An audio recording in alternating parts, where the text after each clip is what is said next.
Ever feel like life is happening to you, not for you? The audiobook, Design Your Destiny, Use Strategic Thinking to Create the Life You Want, reveals how the same strategic principles that drive successful organizations can transform your personal life. You'll learn a proven 9-step system to define your vision, leverage your strengths, make better decisions, and take consistent action. Without these tools, you risk drifting through life, reacting to circumstances rather than creating them. With them, you become the architect of your future, designing a life of purpose, fulfillment, and authentic success. Before we go on, I invite you to download a free PDF containing an executive summary of each chapter, along with a list of key ideas and takeaways. Studies show that engaging with content in multiple formats significantly enhances learning and retention. Click the first link in the description to claim your free executive summary and maximize your learning potential. It's free for now, but it won't be forever, so make sure to grab it while you can.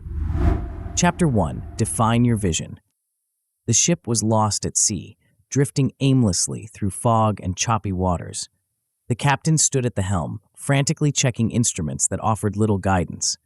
Without a clear destination or a functioning compass, every decision became a guess, every turn potentially leading further into danger rather than safety. Your life without a vision is much like that ship.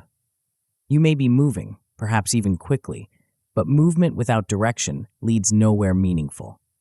You check your metaphorical instruments, your bank account, your relationships, your career progress, but without knowing where you're trying to go, these readings have limited value. You're simply adrift. This is where most people find themselves, busy, sometimes even successful by conventional standards, yet haunted by a sense that they're not truly navigating toward anything specific. They're responding to life rather than designing it. They're passengers rather than captains. Strategic thinking begins with vision, a clear, compelling picture of your desired future that serves as your North Star. Without this guiding light, even the most sophisticated strategies and disciplined habits amount to little more than efficient wandering.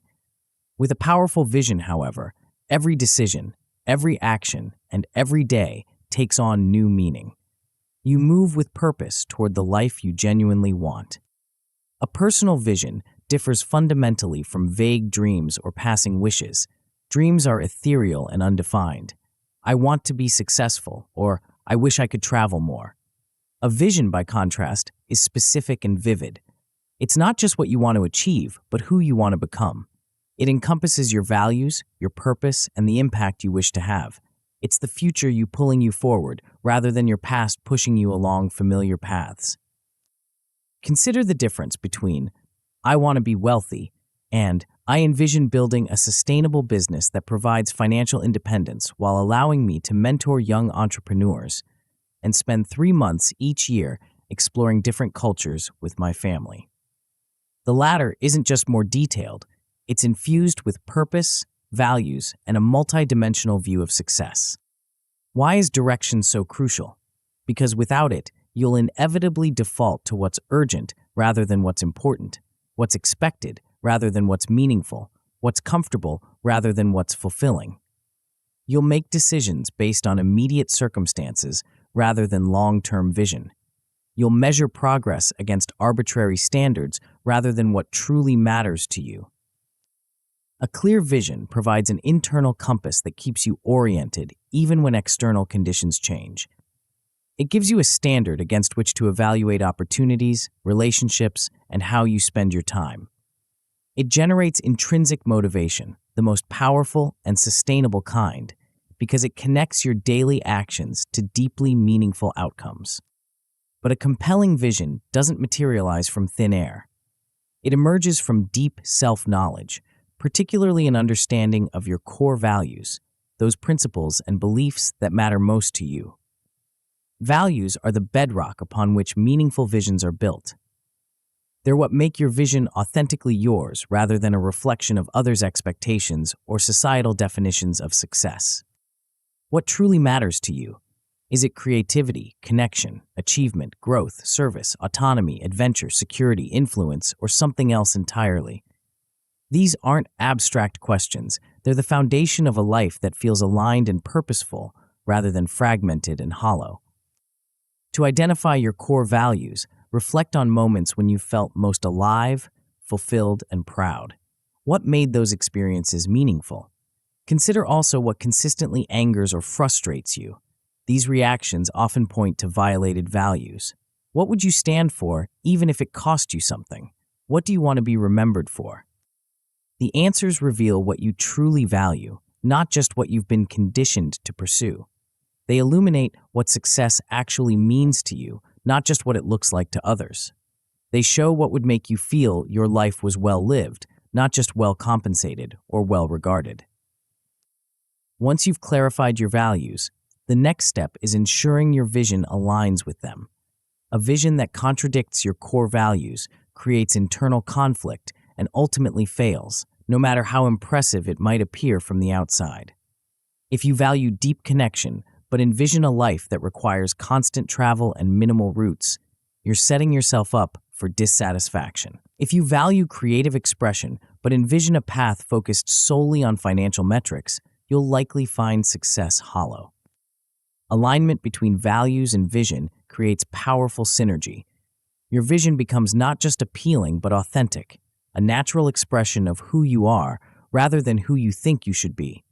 This authenticity generates sustainable motivation, even through difficulties and setbacks. You persist not because you should, but because your vision matters deeply to you. With your values as foundation, you can begin envisioning your ideal future in vivid detail. This isn't daydreaming, it's strategic visualization, a practice used by elite performers across disciplines. Athletes mentally rehearse perfect performances. Military leaders visualize successful operations. Business strategists imagine ideal market positions. Similarly, you can visualize your ideal life with clarity and specificity. Close your eyes and project yourself 5 or 10 years into the future. What does your ideal day look like? Where are you? Who's with you? What work are you doing, and what impact is it having? How do you feel physically, emotionally, and spiritually? Don't limit yourself to what seems realistic based on your current circumstances. Vision precedes reality, not the other way around. Write this future as if it's already happening. I am living in a home that balances privacy and community with space for creative work and entertaining friends. I'm leading a team that's developing solutions for clean water access in underserved communities. I start each day with movement and reflection and end each day connecting deeply with my partner and children. This visualization process clarifies what you're actually aiming for. It transforms abstract aspirations into concrete images that your mind can work toward. It also reveals potential contradictions or gaps in your thinking that need resolution before you can move forward with confidence. Effective visualization encompasses all life domains, not just career or finances. A truly fulfilling vision includes your health and physical vitality, your relationships and community connections, your intellectual and creative expression, your spiritual growth or sense of meaning, and yes, your work and material resources. Balance across these domains doesn't mean equal time or emphasis on each. It means conscious attention to all aspects that constitute a well-rounded life for you. Some domains may naturally receive more focus in certain seasons, but none should be chronically neglected in service of others. As your vision takes shape, capture its essence in a personal vision statement, a concise, powerful declaration of who you're becoming and what you're creating. This isn't a corporate mission statement full of jargon and platitudes. It's a deeply personal articulation of your life's direction and purpose. Your vision statement might be a paragraph, a few sentences, or even a single compelling sentence that encapsulates your desired future. I am building a life of creative contribution, loving connection, and adventurous growth, using my skills in design and communication to help others express their authentic voices while nurturing deep relationships and exploring the world's beauty alongside those I love. The key is that it resonates emotionally with you. It should feel both inspiring and authentic, stretching you beyond your comfort zone while still feeling true to who you are. It should create both excitement about possibilities and clarity about direction. Once drafted, refine your vision statement until it's clear, specific, and emotionally compelling. Vague generalities like "I want to be happy and successful" won't guide or motivate you. Specific, vivid language creates a stronger pull. I'm creating a life where my work as an educator transforms how children experience learning, where my home serves as a gathering place for meaningful conversation and connection, and where I regularly challenge myself through wilderness adventures that restore my spirit. With your vision statement crafted, you now possess a powerful tool for strategic living. It becomes a decision filter, helping you evaluate choices large and small. When faced with an opportunity, relationship, or commitment, ask, does this align with my vision? Does it move me toward or away from the future I'm creating? This doesn't mean every decision must directly advance your vision. Life requires flexibility and balance. But it does mean being conscious of whether your choices generally support or undermine your direction. Without this awareness, it's easy to drift into paths that seem reasonable in isolation, but collectively lead away from your desired future. Your vision also serves as a motivation source during inevitable challenges and setbacks. When the path becomes difficult, as meaningful paths always do, reconnecting with your vision reminds you why the struggle matters. It transforms obstacles from reasons to quit into problems to solve on the way to something that deeply matters. To maintain this motivational power, keep your vision visible and vibrant in your daily life. Read your vision statement regularly, ideally every morning as you begin your day. Create visual reminders through images or words that represent aspects of your vision. Share it with trusted others who can support and encourage you. Some find it helpful to create a vision board, a visual collage of images, words, and symbols that represent elements of their desired future. Others prefer journaling regularly about their vision, exploring different facets, and connecting it to current circumstances and choices.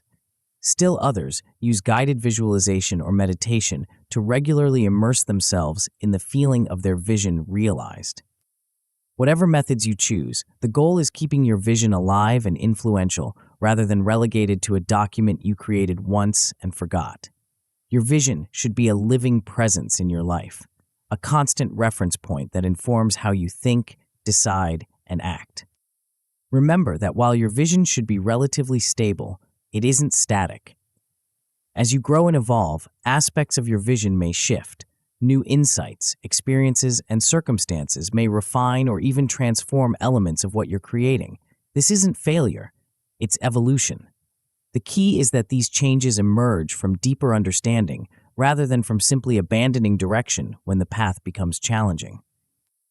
Your vision is ultimately about becoming the author of your life, rather than merely a character in a story written by circumstance, convention, or others' expectations. It's about designing your destiny through conscious choice rather than defaulting to whatever happens to you. This authorship begins with clarity about where you're headed and why it matters. Without this clarity, even the most sophisticated strategies and disciplined habits lack meaningful direction. With it, you transform from a ship adrift to one charting a deliberate course toward shores of your own choosing. As you move forward from this chapter, you'll be building on the foundation of your vision. You'll learn to translate this North Star into practical strategies and daily actions.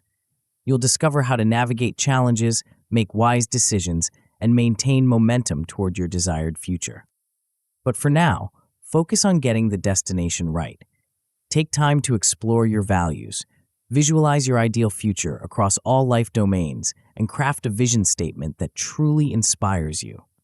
This investment in clarity will pay dividends throughout your journey of designing your destiny. The path ahead will require more than just vision, of course. Even the clearest destination requires a map to reach it. In the next chapter, you'll learn how to create that map, how to develop a strategic plan that bridges the gap between your current reality and your compelling vision. You'll discover how to break down your grand vision into manageable goals and concrete steps, creating a practical roadmap for your journey. But first, ensure your destination is one worth reaching, one that reflects who you truly are and what truly matters to you.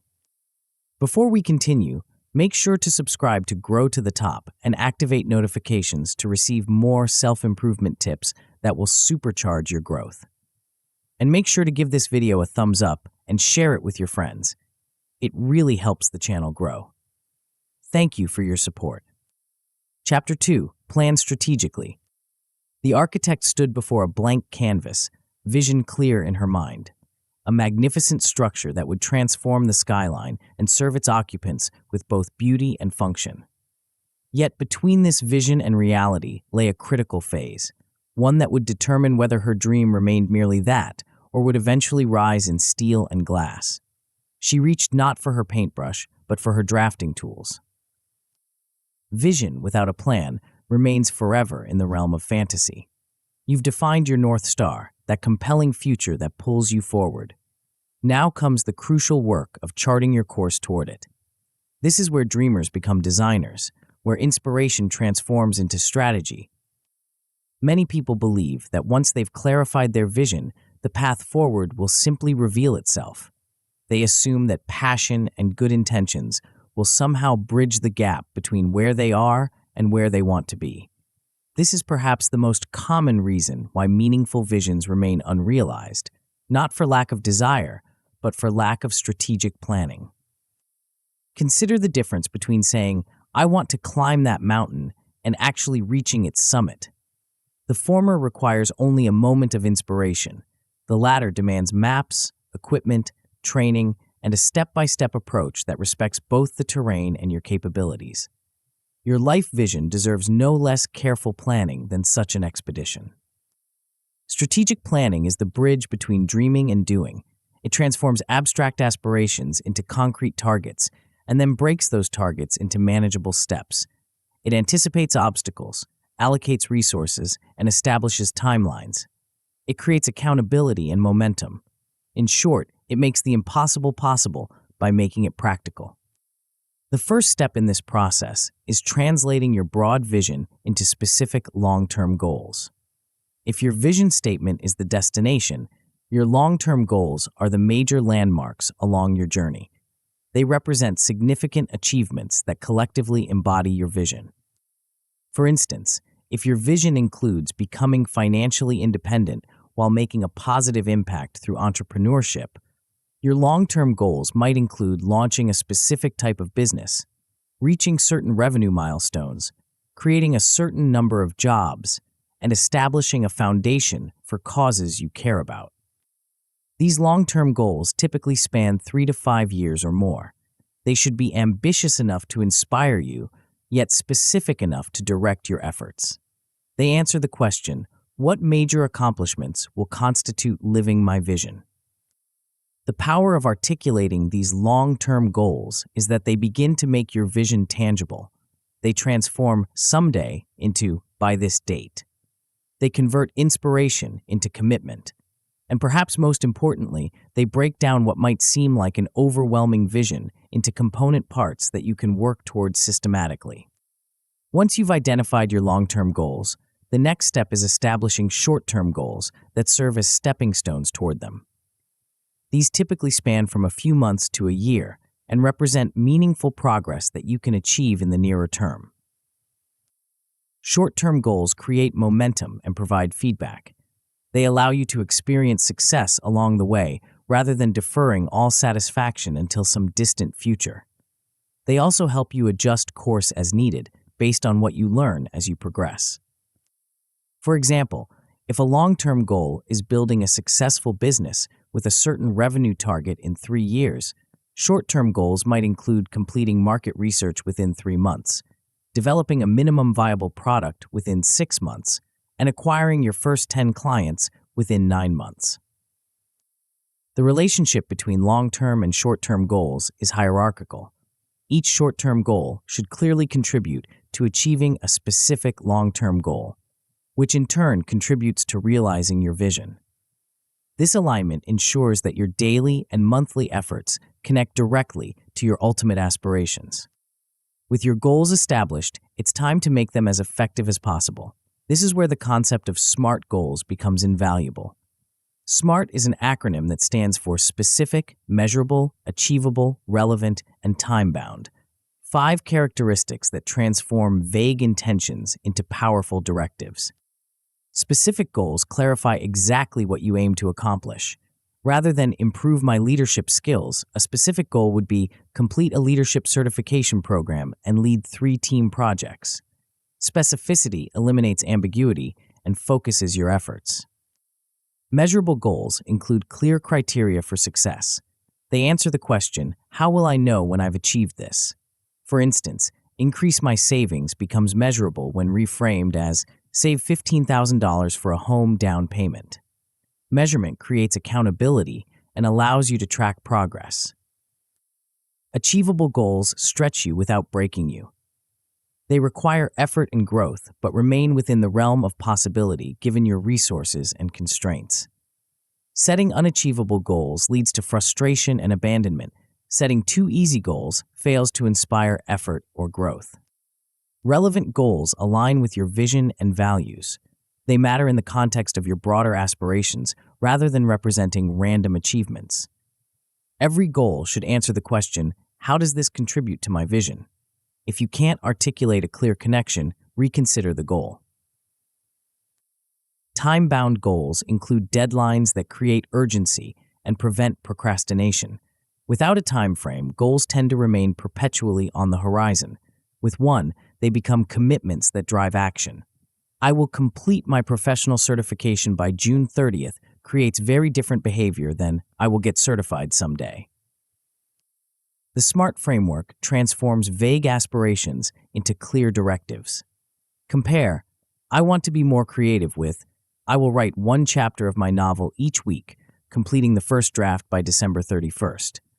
The latter provides clear guidance for action and a standard against which to measure progress. Finding the right level of challenge in your goals is crucial. Research shows that goals should stretch you beyond your comfort zone to inspire effort and growth, but not so far that they seem impossible. The sweet spot is a goal that feels challenging but attainable with focused effort. When you set a goal that hits this sweet spot, you experience what psychologists call optimal arousal, a state of heightened motivation and engagement. Too little challenge leads to boredom and complacency. Too much leads to anxiety and avoidance. The right level activates your potential. With your SMART goals established, the next phase of strategic planning involves breaking them down into milestones, significant progress points between where you are now and your goal's completion. Milestones serve as checkpoints that help you track progress, maintain momentum, and celebrate achievements along the way. For instance, if your goal is to transition to a new career within 2 years, milestones might include completing relevant coursework, obtaining necessary certifications, building a network in the new field, securing an internship or entry-level position, and eventually landing a role that fully utilizes your new skills.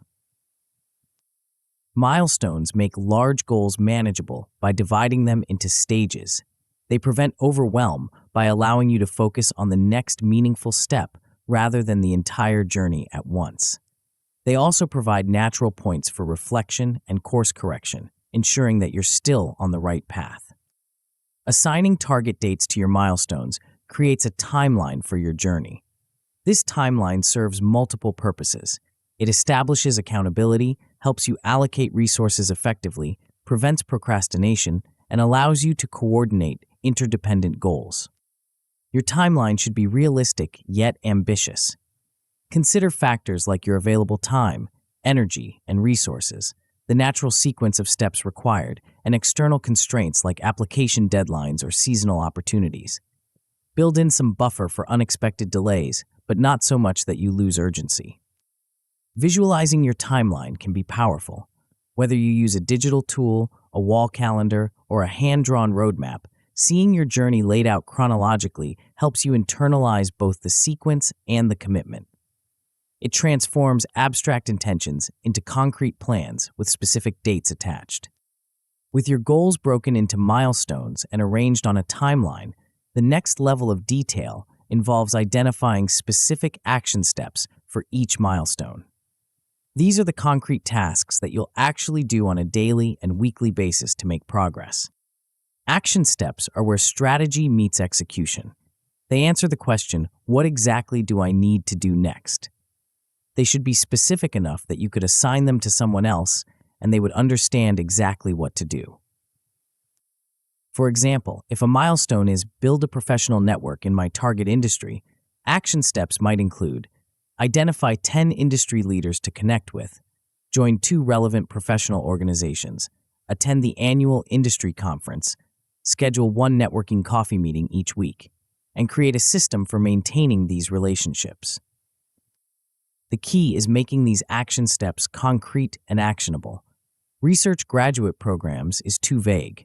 Spend 2 hours this Saturday identifying the top 5 programs in my field. Their application requirements and deadlines provides clear direction for action.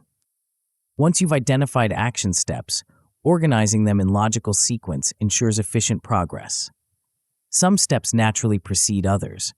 You need to research programs before you can apply to them, for instance. Other steps might be independent of each other and could be pursued in parallel.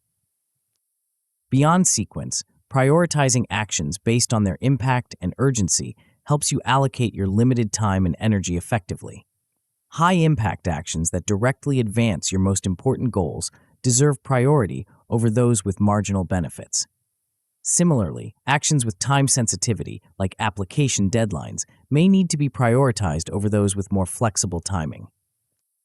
This sequencing and prioritizing creates your strategic roadmap, a clear path from where you are now to where you want to be, with each step identified and arranged in optimal order. It eliminates the paralysis that comes from not knowing what to do next and the inefficiency that comes from working on the wrong things in the wrong order. A critical aspect of strategic planning that many overlook is resource allocation.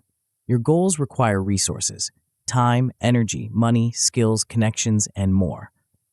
Identifying these requirements in advance allows you to secure what you need rather than being derailed by resource gaps. For each significant goal, ask, what resources will this require? Do I already have them? If not, how can I acquire them? This might mean saving money for a specific purpose, learning new skills, building relationships with people who can help, or creating systems that save time and energy. For instance, if your goal involves starting a business, you might need financial capital, industry knowledge, technical skills, mentorship, and dedicated time. Identifying these needs allows you to incorporate resource acquisition into your plan, perhaps by taking relevant courses, building relationships with potential mentors, or gradually saving startup funds. Time and energy are perhaps your most precious resources, and planning their allocation is crucial. Estimate how much time each significant action step will require. Then, look at your current schedule to determine where this time will come from. This often involves difficult decisions about what to reduce or eliminate to make room for your priorities. Energy management is equally important.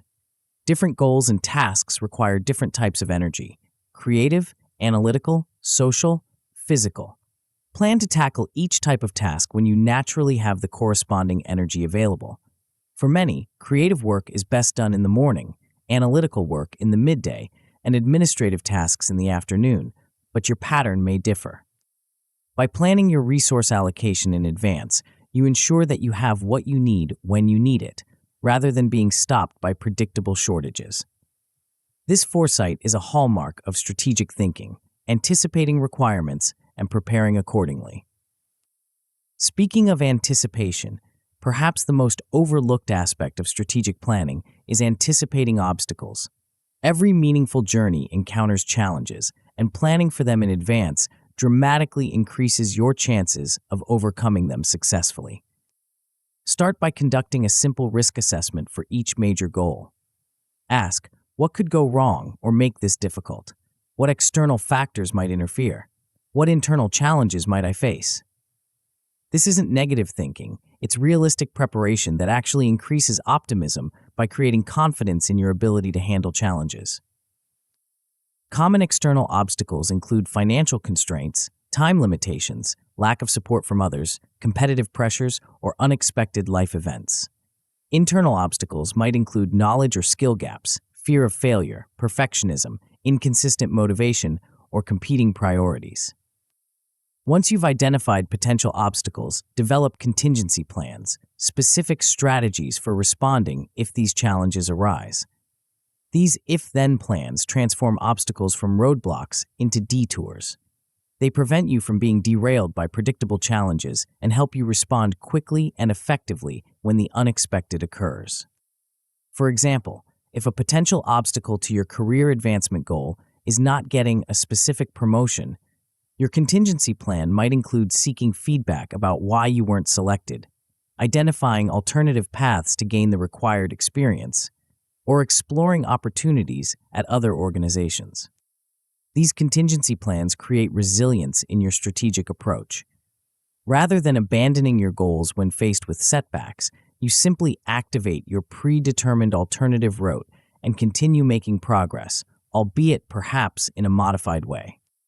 The final element of effective strategic planning is building in flexibility and regular review. While your vision should remain relatively stable, your plan for achieving it should be viewed as a living document, one that evolves based on what you learn, how circumstances change, and the results you achieve.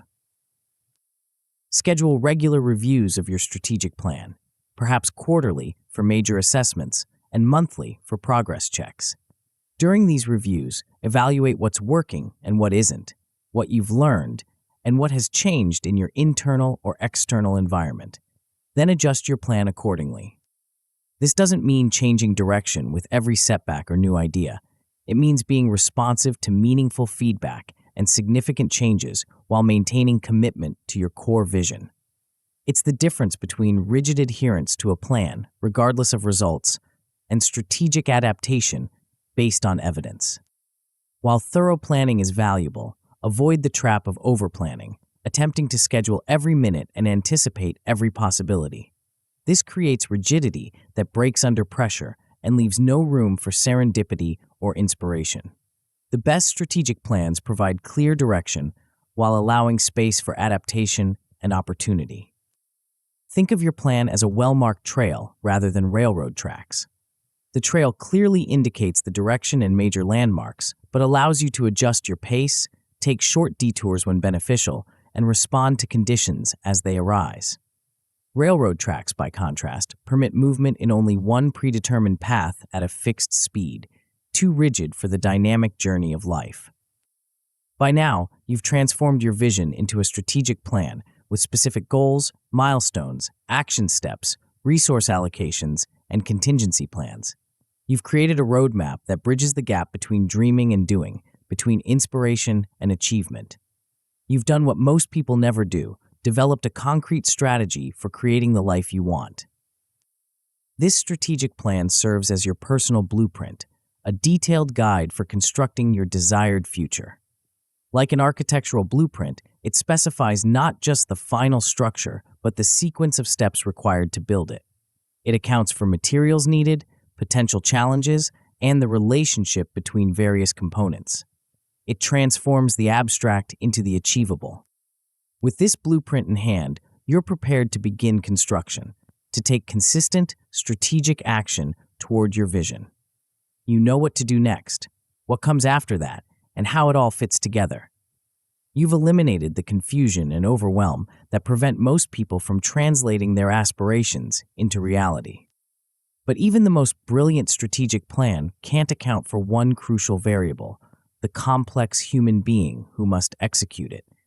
Your plan assumes a level of self-knowledge that many people lack. It presumes you understand your strengths and weaknesses, your natural tendencies and blind spots, your sources of motivation and resistance. Without this self-knowledge, even the best strategy can fail in execution. You might set goals that don't align with your authentic strengths. You might allocate resources without accounting for your natural energy patterns. You might develop contingency plans that don't address your actual tendencies under pressure. This is why the next phase of designing your destiny involves looking inward with the same strategic clarity you've now applied to your external path.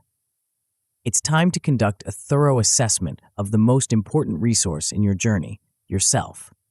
In our next chapter, we'll explore how to know yourself with the depth and honesty required to make your strategic plan not just logical, but personally aligned and sustainable. Chapter 3: Know Yourself. The ancient temple bore an inscription at its entrance, words that have echoed through centuries: "Know thyself." Visitors seeking wisdom would pass beneath this phrase before consulting the oracle within. It wasn't merely decorative, it was a prerequisite. Without self-knowledge, even the most profound external guidance would prove useless. This principle remains just as vital today, though often overlooked in our rush toward achievement.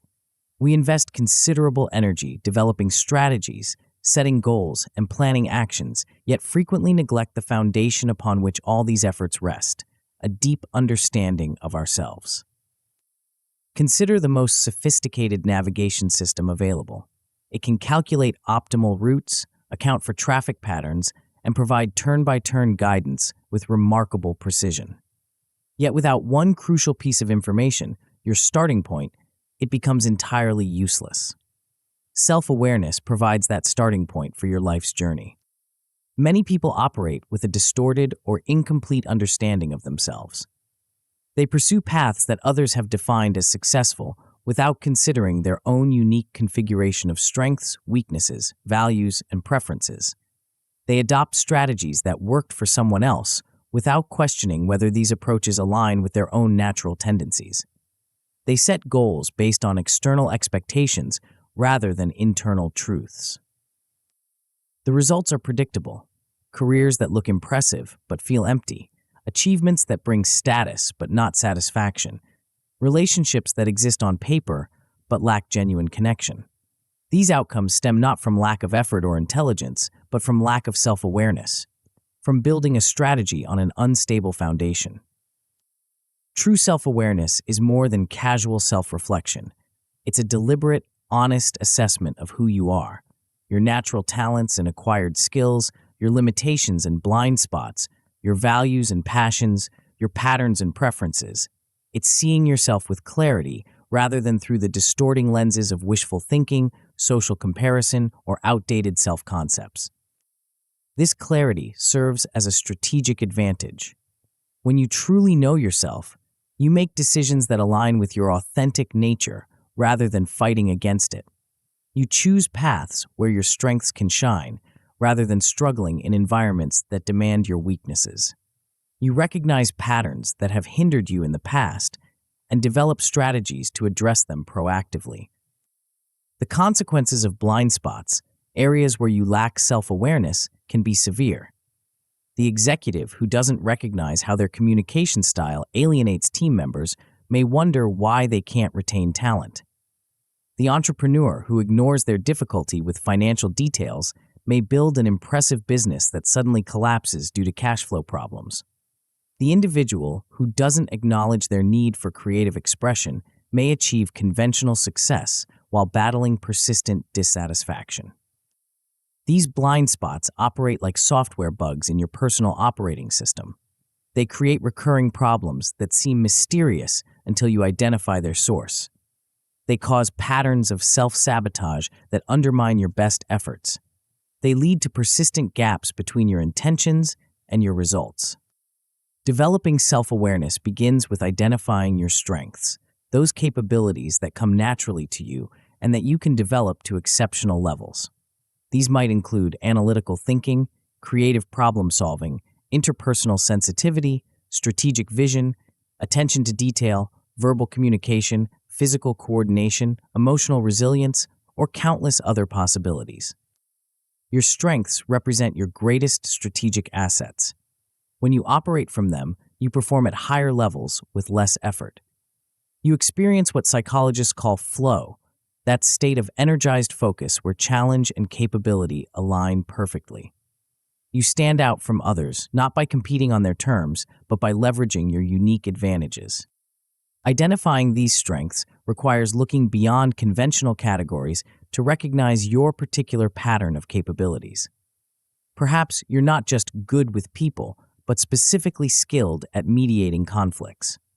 Maybe you're not just creative, but particularly adept at finding unexpected connections between disparate ideas.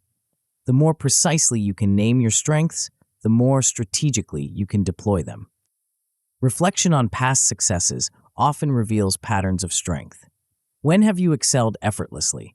What activities energize rather than drain you? What do others consistently recognize in you? What skills have you developed rapidly compared to peers? These questions help illuminate your natural talents, the raw materials from which you can develop distinctive strengths. Once identified, these strengths become central to your strategic approach. Rather than pursuing a conventional path that might require capabilities you lack, you can design a path that leverages what you do exceptionally well. Rather than spreading your energy across many areas of moderate ability, you can focus on developing your distinctive strengths to remarkable levels. This strengths-based approach doesn't mean ignoring weaknesses, however. Self-awareness also requires honest acknowledgement of areas where you struggle, skills that don't come naturally, tendencies that create problems, or blind spots that repeatedly trip you up. These weaknesses might include difficulty with certain types of thinking, challenges in specific interpersonal contexts, tendencies toward particular emotional reactions, or struggles with certain types of tasks. They might be skills you've never developed, natural limitations in your cognitive or emotional makeup, or problematic patterns you've acquired through experience. Acknowledging weaknesses isn't self-deprecation, it's strategic realism. Every person has areas of limitation. Recognizing yours allows you to make informed decisions about whether to improve them, work around them, or find complementary partnerships that offset them. For some weaknesses, focused development makes strategic sense. If a gap in your capabilities directly impedes your most important goals, investing in improvement may yield significant returns. For instance, if public speaking is essential to your vision but causes you anxiety, targeted skill development and practice might transform this weakness into a workable capability. For other weaknesses, compensation strategies prove more efficient. If detailed financial analysis isn't your strength, but you need it for your business, you might use simplified systems, automation tools, or professional assistance rather than trying to become an accountant yourself. This approach acknowledges the weakness while preventing it from derailing your broader goals. In still other cases, collaboration offers the best solution. By partnering with people whose strengths complement your weaknesses, and vice versa, you create powerful synergies. This approach recognizes that no individual excels at everything, but teams with complementary capabilities can achieve remarkable results. The key is making these choices consciously rather than allowing unacknowledged weaknesses to create recurring problems. When you know your limitations, you can develop proactive strategies rather than repeatedly encountering the same obstacles with confusion and frustration. Beyond specific strengths and weaknesses lies a deeper layer of self-awareness. Understanding your personality traits and preferences, the relatively stable patterns that characterize how you engage with the world. These include tendencies like introversion or extroversion, approaches to risk and uncertainty, preferred decision-making styles, and natural learning methods. These traits aren't inherently positive or negative, they simply represent your particular configuration. An introvert isn't better or worse than an extrovert. They simply derive energy from different sources and may excel in different environments. A quick, intuitive decision-maker isn't superior or inferior to a methodical, analytical one. They simply process information differently and may thrive in different contexts. Understanding these patterns allows you to design strategies that work with your nature rather than against it. If you're an introvert, you might structure your work to include adequate solitary time rather than forcing yourself into constant collaboration. If you're a visual learner, you might use imagery and diagrams to master new material rather than relying solely on text. This alignment between your strategies and your natural tendencies creates sustainability. When your approach to life works with your inherent patterns, you experience less internal resistance and require less willpower to maintain momentum. You're not constantly fighting your own nature. but rather channeling it productively. Your values and passions represent another crucial dimension of self-awareness. While we explored these in Chapter 1 as foundations for your vision, here we consider them as aspects of your psychological makeup that influence your day-to-day choices and experiences. Values are your core beliefs about what matters and how life should be lived. They might include principles like integrity, freedom, connection, achievement, creativity, service, or countless others. When you act in alignment with these values, you experience congruence and satisfaction. When you violate them, you feel internal conflict and discomfort. Passions are those activities or subjects that naturally engage your interest and energy. They represent areas where curiosity comes easily and sustained attention feels effortless. They might be intellectual domains, creative pursuits, types of problems, or particular contexts that consistently light you up. Together, your values and passions provide crucial guidance for strategic decisions. They indicate what types of work will feel meaningful rather than merely profitable, what environments will feel energizing rather than draining, and what pursuits will sustain your motivation through inevitable challenges. Developing this multifaceted self-awareness requires intentional practices. Unlike external information that can be acquired through research, self-knowledge emerges through reflection, observation, and feedback. It requires both looking inward and seeking outside perspectives to correct for your blind spots. Self-reflection practices create space to examine your experiences, reactions, and patterns with curiosity rather than judgment. Regular journaling allows you to notice recurring themes in your thoughts and feelings. Mindfulness meditation develops your capacity to observe your mental and emotional processes without immediately reacting to them. Structured reflection questions direct your attention to specific aspects of your experience that might otherwise remain unexamined. These practices might include questions like, what energized me today and what drained me? When did I feel most engaged and in flow? What triggered strong emotional reactions? And what do these reveal about my values or unmet needs? What patterns do I notice in situations where I've succeeded or struggled? What feedback have I received repeatedly that I might be overlooking? While self-reflection is essential, it's not sufficient.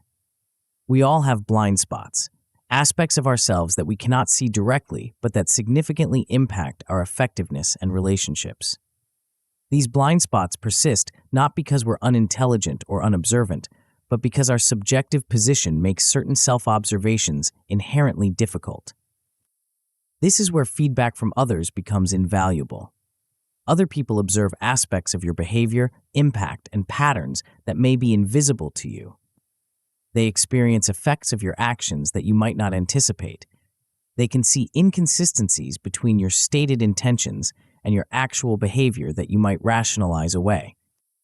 Seeking this feedback requires both courage and discernment. Courage because honest feedback may challenge your self-concept or highlight uncomfortable truths. Discernment because not all feedback is equally valuable. You need perspectives from people who have observed you in relevant contexts, who have your best interests at heart, and who will speak truth rather than merely what you want to hear. Structured feedback processes can be particularly revealing. The 360-degree feedback approach used in organizational settings can be adapted for personal development by systematically gathering input from people who know you in different contexts. Professional colleagues, friends, family members, mentors, or others who see different facets of who you are. Personality assessments offer another window into self-awareness, providing frameworks to understand your tendencies and preferences. Tools like the Myers-Briggs Type Indicator, the Big Five personality traits, or strengths assessments like StrengthsFinder offer language and concepts to articulate aspects of yourself you might recognize intuitively but struggle to name precisely. These assessments aren't definitive categorizations, but rather starting points for reflection. They provide mirrors that may reveal patterns you hadn't fully recognized and concepts that help you understand your natural tendencies in relation to others.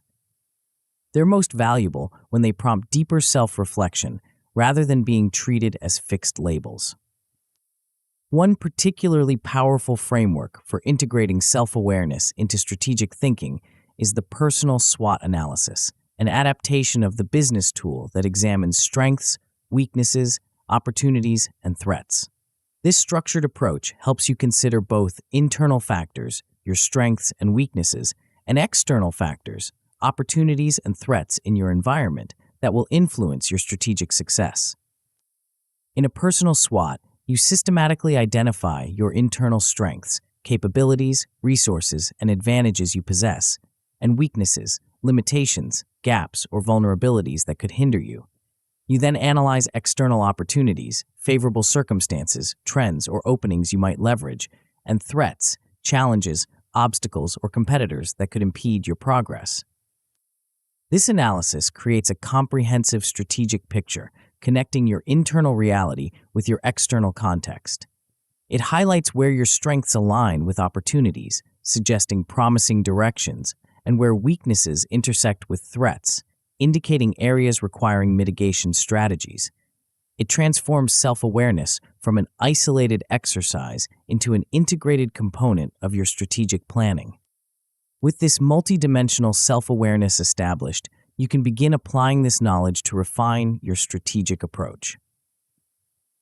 The first application involves aligning your goals with your authentic self, ensuring that what you're pursuing fits who you actually are rather than who you think you should be. This alignment operates on multiple levels. At the most basic level, it means choosing directions that utilize your strengths rather than demanding capabilities you fundamentally lack.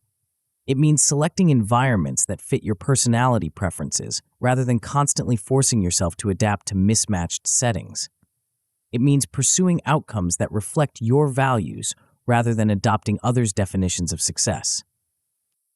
More subtly, it means designing approaches that work with your natural tendencies rather than against them. If you thrive with variety but have chosen a goal requiring sustained focus in one area, you might restructure your approach to incorporate more diversity within that domain. If you process information verbally but have been trying to learn through solitary reading, you might incorporate discussion groups or teaching others into your learning strategy. This alignment doesn't mean pursuing only what comes easily or avoiding all challenges. Strategic growth often requires stretching beyond comfort zones and developing new capabilities. The key distinction is between productive challenges that expand your capacity in aligned directions versus misaligned challenges that fight against your fundamental nature. Beyond goal alignment, self-awareness enables the creation of a personal growth plan, a strategic approach to developing yourself over time. This plan identifies capabilities you want to strengthen, patterns you want to change, or blind spots you want to illuminate. It approaches personal development not as random self-improvement, but as targeted investment in your most important asset, yourself. A strategic growth plan focuses on high-leverage areas, aspects of yourself where relatively small improvements will yield significant results across multiple domains. These might include fundamental capabilities like emotional regulation, communication skills, or decision-making processes that affect many areas of life. They might also include specific skills or knowledge areas particularly relevant to your vision and goals. The plan establishes development methods matched to your learning style and available resources. These might include formal education, mentoring relationships, deliberate practice, reflective exercises, or environmental changes that support new patterns. The specific approaches matter less than their alignment with how you naturally learn and change. Perhaps the most profound benefit of self-awareness is the authenticity and confidence it enables. When you know yourself clearly, both strengths and limitations, you can engage with life from a place of genuine self-acceptance rather than pretense or insecurity. You can make decisions with confidence because they're grounded in accurate self-knowledge rather than wishful thinking or fear. This authenticity creates a virtuous cycle. When you act from genuine self-knowledge, you make choices aligned with your nature, which leads to better results. These results reinforce your confidence, which enables more authentic choices, creating an upward spiral of effectiveness and fulfillment. Conversely, lack of self-awareness creates a downward spiral. When you don't know yourself clearly, you make misaligned choices, which produce poor results or internal conflict. These outcomes undermine your confidence, leading to more reactive or conventional choices rather than authentic ones, perpetuating the cycle. The journey to self-awareness is ongoing rather than a one-time achievement. As you grow and change, as your context evolves, and as you receive new feedback, your understanding of yourself continues to deepen and refine. What remains constant is the strategic advantage this understanding provides, the foundation of clarity upon which all other strategic elements rest. By developing this clarity about who you are, your unique configuration of strengths and limitations, preferences and patterns, values and passions, you establish the starting point for your strategic journey. You ensure that your vision and plans align with your authentic self rather than fighting against it. You position yourself to make choices that leverage your natural advantages rather than demanding capabilities you fundamentally lack. With this foundation of self-knowledge established, you're prepared for the next crucial element of strategic thinking. You now understand your starting point and your destination, but in a world of infinite possibilities and finite resources, how do you determine where to focus your limited time and energy? How do you distinguish between what seems important and what truly matters? The answer lies in mastering the art of strategic prioritization, a skill that separates those who merely stay busy from those who create meaningful impact. But the specific methods for developing this discernment might surprise you, revealing a counterintuitive truth about achievement that few ever discover. Chapter 4. Set Priorities. The master sculptor stood before an immense block of marble, chisel in hand. An observer asked what he planned to create. "A masterpiece already exists within this stone," he replied. "My job is simply to remove everything that isn't part of it." This profound insight captures the essence of strategic prioritization. Excellence isn't achieved by adding more activities, more commitments, more possessions, but by strategically eliminating everything that doesn't contribute to your vision. The sculptor doesn't create by accumulation, but by careful subtraction, revealing what matters by removing what doesn't. Most people approach life with the opposite mindset. They continuously add, saying yes to new opportunities, accumulating more responsibilities, filling every moment with activity. They believe that more effort across more domains will produce more success. Yet paradoxically, this approach often yields less meaningful progress, not more. Consider your own experience. Have you ever found yourself frantically busy, yet feeling like you're not making significant headway toward what truly matters? Have you ended days exhausted from constant activity, but unsure what you actually accomplished? Have you watched weeks or months slip by, filled with motion, but lacking clear momentum toward your most important goals? These experiences stem from a fundamental strategic error, failing to distinguish between activity and impact, between motion and progress, between what's possible to do and what's most important to do. This distinction lies at the heart of effective prioritization, the skill of directing your finite resources toward their highest use. The reality that makes prioritization essential is both obvious and frequently ignored. Your resources are limited. You have 24 hours each day, a finite reserve of mental and physical energy, and a limited span of years to create the life you envision. These constraints aren't negotiable. No amount of productivity hacks, time management techniques, or motivational strategies can change them. Given these limitations, the question isn't whether you'll prioritize, but how. Either you'll make conscious, strategic choices about where to focus your precious resources, or you'll allow external demands, momentary urgencies, and habitual patterns to make these choices for you. The former leads to meaningful progress toward your vision. The latter typically leads to scattered effort and deferred dreams. Strategic prioritization begins with a counterintuitive truth. Doing less often accomplishes more. This principle contradicts the prevailing cultural narrative that valorizes busyness and equates worth with exhaustion. Yet the evidence is clear. Those who achieve remarkable results in any domain typically focus intensely on fewer things rather than dividing their attention across many. The world's most successful individuals aren't necessarily those who work the most hours or juggle the most responsibilities. They're those who identify the few activities that create disproportionate value and concentrate their efforts there. They understand that excellence requires depth of engagement rather than breadth of activity. This insight isn't new. Over a century ago, Italian economist Vilfredo Pareto observed a pattern that has since been validated across countless domains. Roughly 80% of effects come from 20% of causes. This pattern, now known as the Pareto Principle or 80-20 rule, has profound implications for how you allocate your time and energy. Applied to your goals and daily activities, the Pareto Principle suggests that approximately 20% of your efforts produce 80% of your results. Some activities create tremendous value, most create minimal value. Some goals, if achieved, would transform your life. Others, even if accomplished perfectly, would make only marginal difference. The strategic prioritizer identifies this critical 20% and focuses there, rather than spreading attention evenly across all possibilities. They ask, which few activities will create the most progress toward my vision? Which few relationships contribute most to my well-being? Which few skills would most increase my effectiveness in my chosen domain? These questions reveal the high-leverage activities that deserve your best time and energy.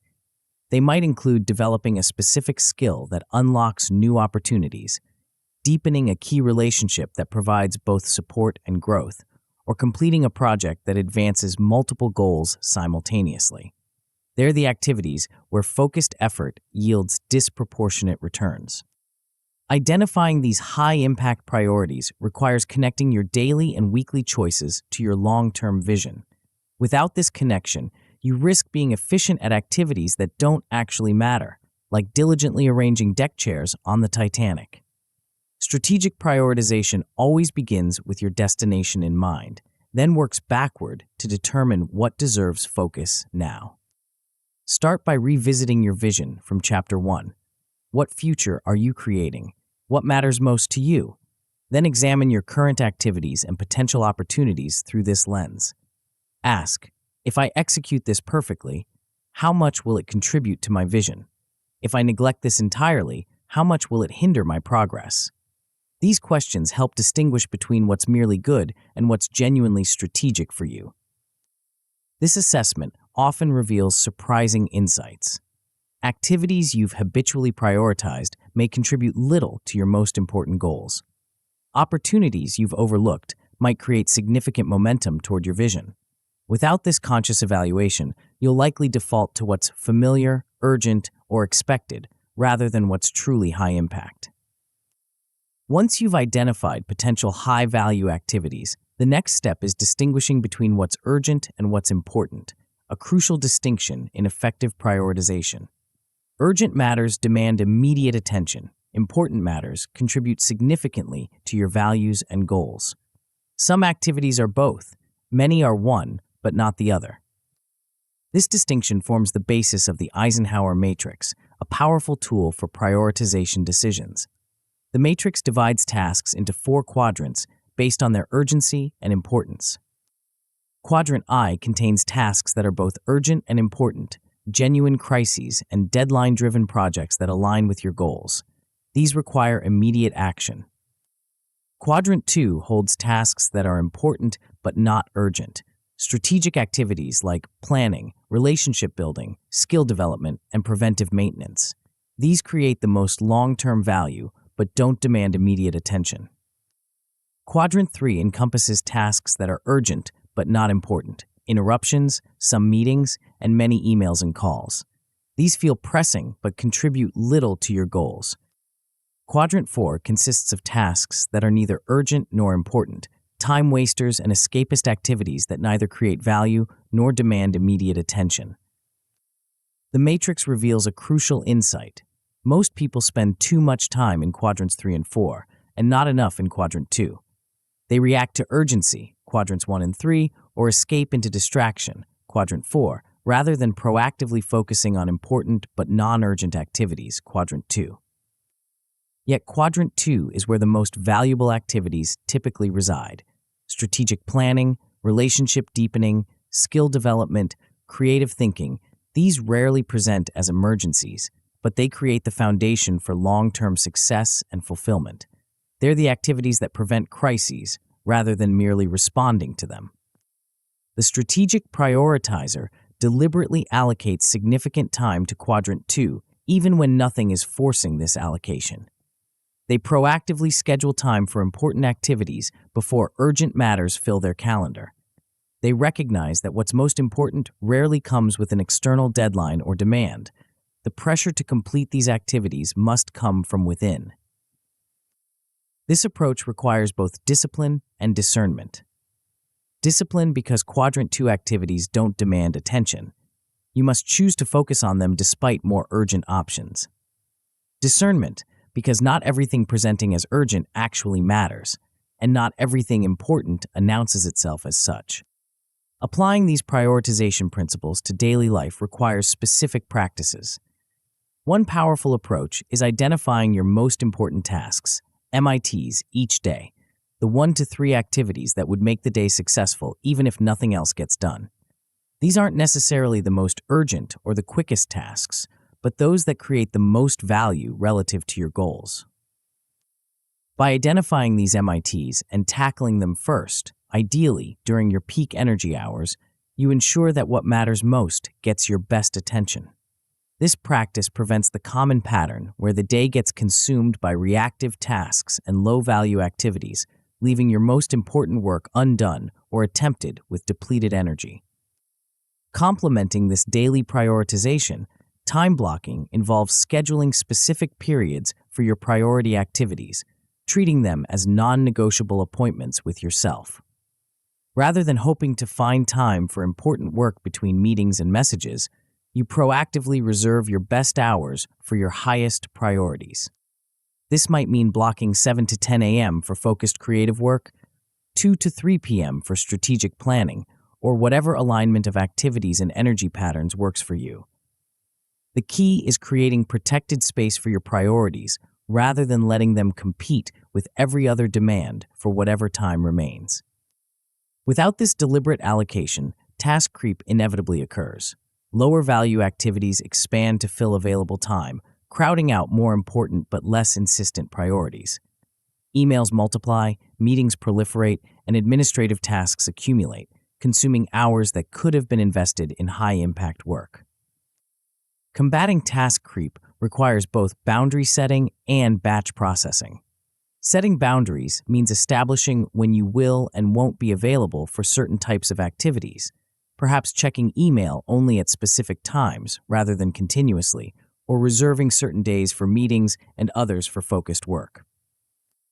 Batch processing involves grouping similar low-value tasks and handling them together efficiently rather than letting them interrupt higher-value activities throughout the day. Responding to non-urgent messages in 2 dedicated blocks rather than continuously, for instance, preserves focus while still ensuring responsiveness. These practices help create the focused attention that meaningful work requires. Contrary to popular belief, the human brain isn't designed for constant task switching. What we call multitasking is actually rapid shifting of attention between activities, and it comes with significant cognitive costs. Research confirms that this constant switching depletes mental resources, increases errors, and can reduce productivity by up to 40%. The mind requires time to fully engage with complex tasks, and each interruption or shift restarts this engagement process. What feels like efficiency, doing multiple things at once, actually creates inefficiency through these transition costs. Strategic prioritizers recognize this reality and structure their work accordingly. Rather than attempting to do multiple important things simultaneously, they focus completely on one priority at a time. They create the conditions for deep engagement rather than constant fragmentation. They measure their effectiveness by meaningful outcomes, not by how many activities they juggle simultaneously. This focused approach requires another crucial prioritization skill: saying no to activities that don't align with your highest priorities. Every yes is implicitly a no to something else. When you agree to a new commitment, you're allocating finite resources that become unavailable for other possibilities, including those more aligned with your vision. Many people struggle with this boundary setting, saying yes out of obligation, fear of missing out, desire to please others, or simple habit. They fail to recognize that each commitment, however small it seems in isolation, consumes resources that could be directed toward their most important goals. Strategic prioritizers understand this trade-off and evaluate requests accordingly. They recognize that saying no to misaligned opportunities isn't negative or selfish. It's what enables them to say yes to what matters most. They understand that they can do anything, but not everything, and they choose deliberately rather than defaulting to yes. This doesn't mean becoming rigid or unresponsive to others' needs. It means making conscious choices based on your values and goals rather than automatic responses based on external pressure or internal habit. It means recognizing that your time and energy are precious, non-renewable resources that deserve thoughtful allocation. When saying no directly isn't possible or appropriate, other strategies can help protect your priorities. Deferring requests to a later time when they would create less conflict with key priorities, delegating tasks that others could handle effectively, or negotiating reduced scope are all ways to honor both relationships and your strategic focus. Beyond managing external requests, effective prioritization requires minimizing self-imposed distractions that fragment attention and consume time without creating value. The modern environment is designed to capture and hold your attention through endless notifications, updates, and entertainment options. Without conscious boundaries, these distractions can consume hours each day. Strategic prioritizers create environments that support focus rather than undermining it. They identify their most common distractions and implement systems to limit their impact, perhaps turning off notifications during focused work periods, using website blockers during certain hours, or creating physical spaces dedicated to priority activities and free from typical interruptions. They recognize that willpower alone is insufficient against the sophisticated attention-capturing mechanisms of modern technology and media. Instead, they design their environment to make focus the path of least resistance rather than constantly fighting against distraction through sheer force of will. For those with teams or households, delegation represents another powerful prioritization strategy. Not every task that needs doing by you personally. By identifying activities that others could handle effectively, perhaps even better than you could, you free up time and energy for the priorities that specifically require your unique capabilities. Effective delegation isn't about offloading unpleasant tasks. It's about strategic allocation of collective resources. It asks, who is best positioned to handle this particular activity? What's the highest use of my specific skills and position? How can we distribute responsibilities to maximize our collective impact? Even without formal authority to delegate, you can often negotiate shared responsibilities or exchange tasks with others in ways that allow everyone to focus more on their strengths and priorities. The key is recognizing that not everything that comes your way must be handled personally to be handled well. As with all strategic elements, prioritization requires regular review and adjustment. What deserves focus evolves as circumstances change, as you make progress towards certain goals, and as new opportunities or challenges emerge. Without periodic reassessment, yesterday's priorities can consume resources better directed toward today's most important objectives. A weekly review provides an ideal cadence for this reassessment. It's frequent enough to catch drift before it becomes significant, but allows enough time between reviews to make meaningful progress. During this review, evaluate what you accomplished, what remains outstanding, what new factors have emerged, and what deserves focus in the coming week. This review connects daily actions back to larger goals and vision, preventing the common pattern where immediate tasks disconnect from long-term direction. It provides an opportunity to celebrate progress, learn from what didn't work, and realign your focus based on current realities rather than outdated plans. Beyond these regular reviews, major life changes often require more substantial priority adjustments. A new job, relationship change, health challenge, or unexpected opportunity may significantly alter what deserves your focus. Rather than rigidly adhering to previous priorities, strategic thinkers reassess based on new realities while maintaining connection to their core vision and values. This flexibility within a stable framework distinguishes strategic prioritization from both rigid planning and aimless reactivity. Your vision provides continuity and direction. Your prioritization practices provide adaptability within that direction. Together, they enable you to navigate changing circumstances while maintaining momentum toward what matters most. The cumulative impact of these prioritization practices is profound. Rather than spreading yourself thin across countless activities, you focus your limited resources on what creates the greatest value. Rather than being driven by urgency and external demands, you allocate significant attention to what's truly important. Rather than measuring success by busyness, you evaluate it by meaningful progress toward your vision. This focused approach creates a virtuous cycle. By concentrating on fewer, more important activities, you produce better results. These results create momentum and confidence, which enable even greater focus. This focus generates more significant achievements, reinforcing the value of strategic prioritization and creating an upward spiral of effectiveness. The alternative, trying to do everything, responding primarily to what's urgent, allowing constant interruption, creates the opposite cycle. Scattered effort produces mediocre results across many domains, but excellence in none. These disappointing outcomes undermine confidence and motivation, making it harder to focus and easier to be distracted. This further fragments effort, continuing the downward spiral. Strategic prioritization isn't merely a productivity technique, it's a fundamental life philosophy. It recognizes that a meaningful life isn't built by doing more things, but by doing the right things, those aligned with your values, vision, and unique capabilities. It acknowledges that what you say no to shapes your destiny as much as what you say yes to. Like the sculptor removing everything that isn't part of the masterpiece, you reveal your finest work by strategically eliminating activities that don't contribute to your vision. You create space for excellence by refusing to fill every moment with mere activity. You make room for what matters most by deliberately setting aside what matters least. With your priorities clearly established, you've created focus and direction for your efforts. You know what deserves your best time and energy, and you've developed practices to protect these priorities amid competing demands.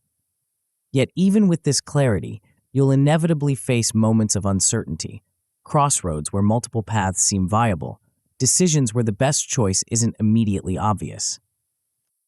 How do you navigate these moments of ambiguity? How do you evaluate options when the right direction isn't clear? How do you make confident choices in complex situations with incomplete information? The answers lie in developing a systematic approach to decision-making, one that aligns your choices with your vision while avoiding the common traps that lead even smart people astray.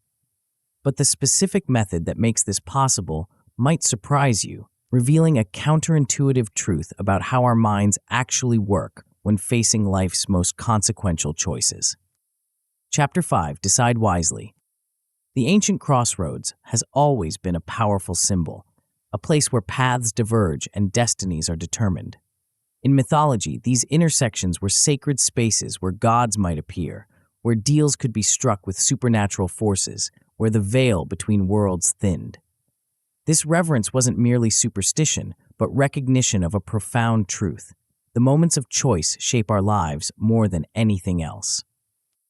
Your life, too, is defined not by a single path, but by countless crossroads, moments where multiple possibilities exist and you must select one. Some of these crossroads are obvious and momentous: which career to pursue, whether to commit to a relationship, where to establish roots. Others are subtler, but cumulatively significant: how to respond to a challenging situation, whether to speak up or remain silent, how to invest your time on an ordinary Tuesday. Each choice, large or small, narrows infinite possibility into concrete reality. Each decision closes certain doors while opening others. Each selection moves you either toward your vision or away from it. In this way, your life is quite literally the sum of your decisions, a unique path created choice by choice through the complex terrain of existence. Yet, despite the profound impact of our decisions, most people approach them haphazardly. They react based on immediate emotions, default to what's familiar, follow others' expectations, or simply avoid deciding until circumstances force their hand. They treat life's most consequential crossroads with less strategy than they might use for a minor purchase. This approach yields predictable results: regret over paths not taken, confusion about how they arrived at their current situation, and a sense of being carried along by life rather than directing it. The difference between designing your destiny and merely experiencing your fate often comes down to how you make decisions. Strategic decision-making isn't about having perfect foresight or never making mistakes. It's about approaching choices with intention and awareness rather than impulse or avoidance. It's about developing a reliable process that aligns your selections with your vision and values. It's about making choices you can stand behind, even when outcomes differ from expectations. The foundation of wise decisions is alignment with your vision and priorities. Before evaluating specific options, reconnect with your long-term direction. Ask, what am I ultimately trying to create? What matters most to me? Which of my goals would be affected by this decision? This reconnection prevents the common error of making choices that seem reasonable in isolation but collectively lead away from your desired future. For significant decisions, establish clear criteria before evaluating options.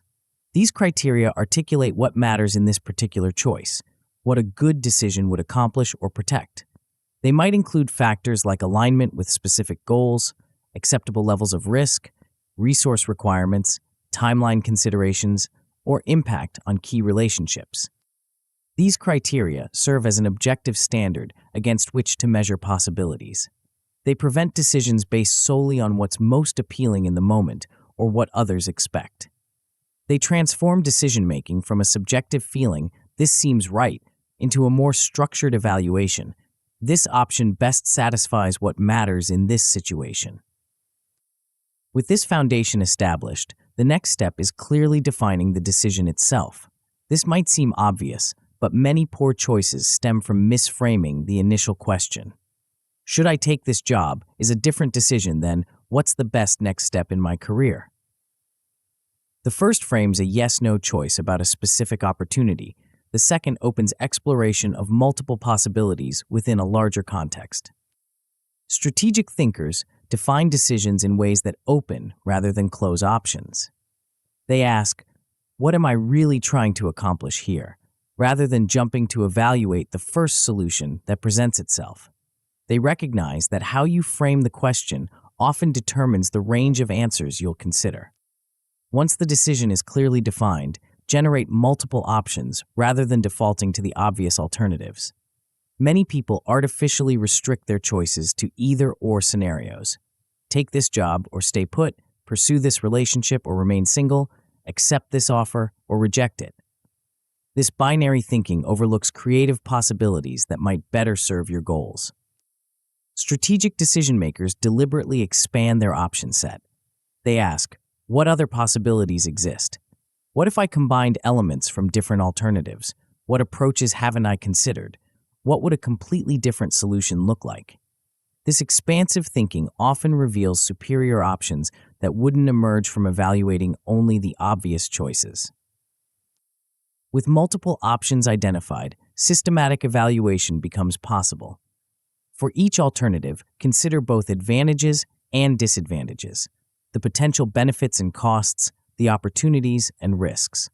This balanced assessment prevents the common tendency to focus primarily on the positives of a favored option while dwelling on the negatives of alternatives. Consider both short-term and long-term implications. An option might offer immediate benefits but create long-term constraints, or require short-term sacrifice for long-term advantage.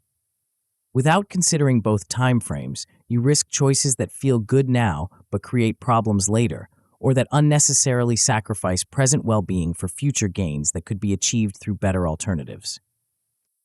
This evaluation includes analyzing risks and rewards for each option. What could go wrong, and how likely is that outcome? What's the potential upside, and how probable is that result? What's the worst-case scenario, and could you recover from it? What opportunity might you miss by not selecting this option? These questions help you understand not just what might happen, but the range of possible outcomes and their relative likelihood. For complex decisions with multiple factors to consider, a decision matrix provides structure for comparison. Create a simple grid with your options listed vertically and your decision criteria horizontally. For each combination, assign a rating indicating how well that option satisfies that criterion. This visual representation helps you see patterns and trade-offs that might not be apparent from mental comparison alone.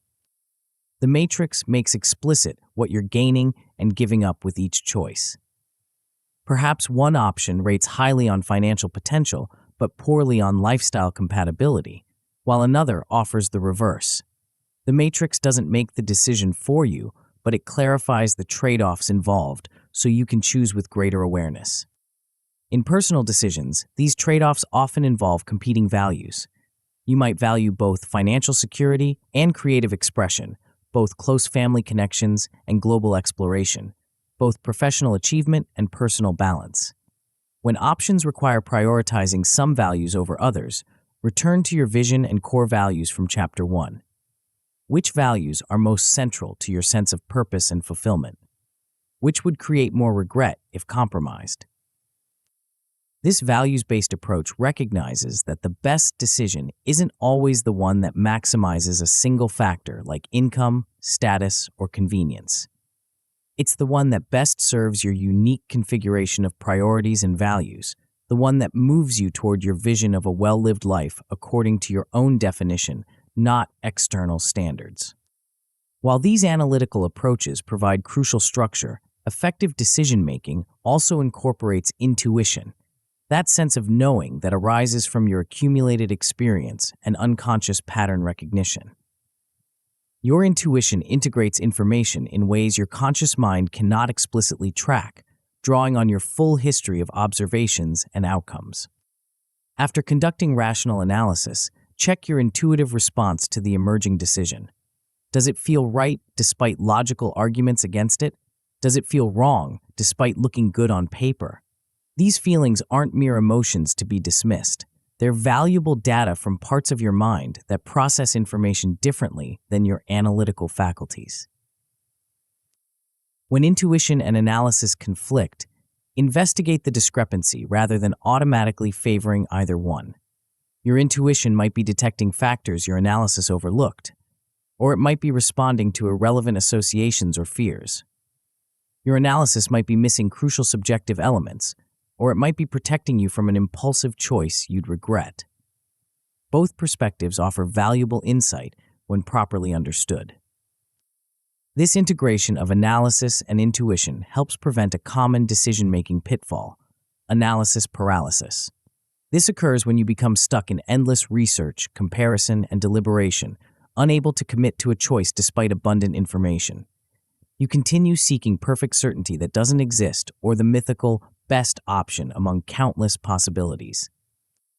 Several strategies can help overcome this paralysis. Setting a firm decision deadline creates healthy pressure to conclude your analysis and commit. Limiting the number of options you'll seriously consider prevents endless alternatives from emerging just as you're nearing conclusion. Recognizing when you have enough information, not everything possible to know, but sufficient for a reasoned choice, helps you move forward without unnecessary delay. For many decisions, embracing satisficing rather than maximizing proves more effective. Satisficing means selecting the first option that meets your key criteria rather than exhaustively searching for the theoretical best among all possibilities. Maximizing, trying to make the optimal choice, often leads to decision paralysis, excessive time investment, and ironically, lower satisfaction with the eventual selection. Reserve maximizing for truly consequential decisions where the stakes justify extensive analysis. For most choices, establish your must-have criteria and select the first satisfactory option you encounter. This approach recognizes that the marginal benefit of finding a slightly better option often doesn't justify the additional time, energy, and delayed decision. When facing particularly consequential or irreversible decisions, consider an incremental approach. Rather than making one big, all-or-nothing choice, look for smaller test steps that provide information while limiting commitment. If considering a career change, for instance, you might take a relevant course, shadow a professional in the field, or do project-based work before fully switching paths. This incremental approach reduces both risk and fear. It allows you to gather real-world feedback rather than relying solely on prediction. It keeps multiple options viable while you explore, and it often reveals nuances about potential paths that wouldn't be apparent from external research alone. Even with these structured approaches, decision-making remains vulnerable to cognitive biases, systematic errors in thinking that can distort your judgment without your awareness. These biases don't reflect lack of intelligence or effort. They're built into how the human mind processes information. Recognizing and counteracting them is essential for wise decisions. Confirmation bias leads you to notice and value information that supports your existing beliefs while overlooking or discounting contradictory evidence. To counteract it, deliberately seek disconfirming information. Ask, what would make this option a poor choice? What are the strongest arguments against my current leaning? What might someone who disagrees with me see that I'm missing? Anchoring bias causes you to rely too heavily on the first information you encounter, like an initial price or suggestion. It subtly influences subsequent judgments, even when irrelevant to the actual decision. Combat this by considering issues from multiple starting points rather than building all analysis from an initial reference point. Loss aversion makes potential losses loom larger than equivalent gains, often leading to excessive caution or status quo bias. You might reject a change that offers significant potential upside because you focus disproportionately on what you might lose. Counter this by explicitly considering opportunity cost, what you give up by not taking an action, alongside the more visible risks of change. Overconfidence bias leads you to overestimate your knowledge and ability to predict outcomes, creating a false sense of certainty. Mitigate this by considering ranges of possible outcomes rather than single predictions, and by honestly assessing your track record in similar past decisions rather than selectively remembering successes. These and other biases operate largely outside conscious awareness, making them particularly dangerous. They can lead even thoughtful people to make poor decisions despite good intentions and apparent thoroughness. Counteracting them requires both specific techniques for each bias and general approaches that introduce more objectivity into your process. Seeking diverse perspectives helps reveal biases by exposing you to viewpoints based on different assumptions and experiences. Consulting mentors, friends with different backgrounds, or even thoughtful strangers can highlight considerations you've overlooked and challenge unexamined assumptions in your thinking. Deliberately considering the opposite of your initial inclination creates cognitive flexibility that helps overcome several biases simultaneously. If you're leaning toward accepting an opportunity, force yourself to make the strongest case for declining it, and vice versa. This practice helps you see more dimensions of the choice rather than selectively focusing on evidence that supports your initial preference. Your emotional state significantly influences decision quality, yet many people ignore this factor. Decisions made from extreme emotional states, whether fear, anger, excitement, or despair, often reflect temporary feelings rather than enduring values and goals. These choices frequently lead to regret once the emotional intensity subsides. For significant decisions, ensure you're in a reasonably balanced emotional state before committing. If experiencing intense emotions related to the decision, consider whether you can delay until you've regained perspective. Techniques like sleeping on the decision, taking a walk, or discussing it with a level-headed friend can help restore balance when emotions threaten to overwhelm reason. This doesn't mean decisions should be devoid of emotion. Emotions provide valuable information about what matters to you and how different outcomes might affect your well-being. The goal isn't cold calculation, but emotional wisdom, using feelings as information while not being controlled by them. Once you've made a decision through this thoughtful process, commit to it fully rather than second-guessing yourself. Continuing to revisit the choice consumes mental energy that could be directed toward implementation. It also undermines the confidence needed to execute effectively and prevents you from learning whether your decision was actually sound.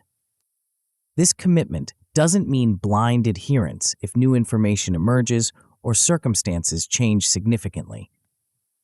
It means moving forward with conviction based on the best thinking you could do with the information available at the time.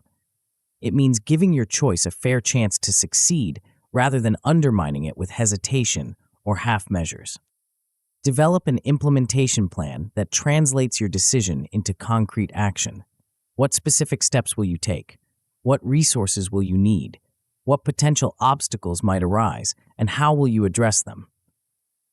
This planning bridges the gap between deciding and doing, increasing the likelihood that your choice will produce the intended results. After implementation, review outcomes to refine your decision-making process. If the results are positive, what aspects of your approach contributed to this success? If the outcome disappoints, what could you improve in future decisions? Was the process flawed, or was the outcome simply unpredictable from the information available at the time? This review treats decisions as learning opportunities rather than final verdicts on your judgment. Even decisions with negative outcomes can strengthen your process if you extract the right lessons.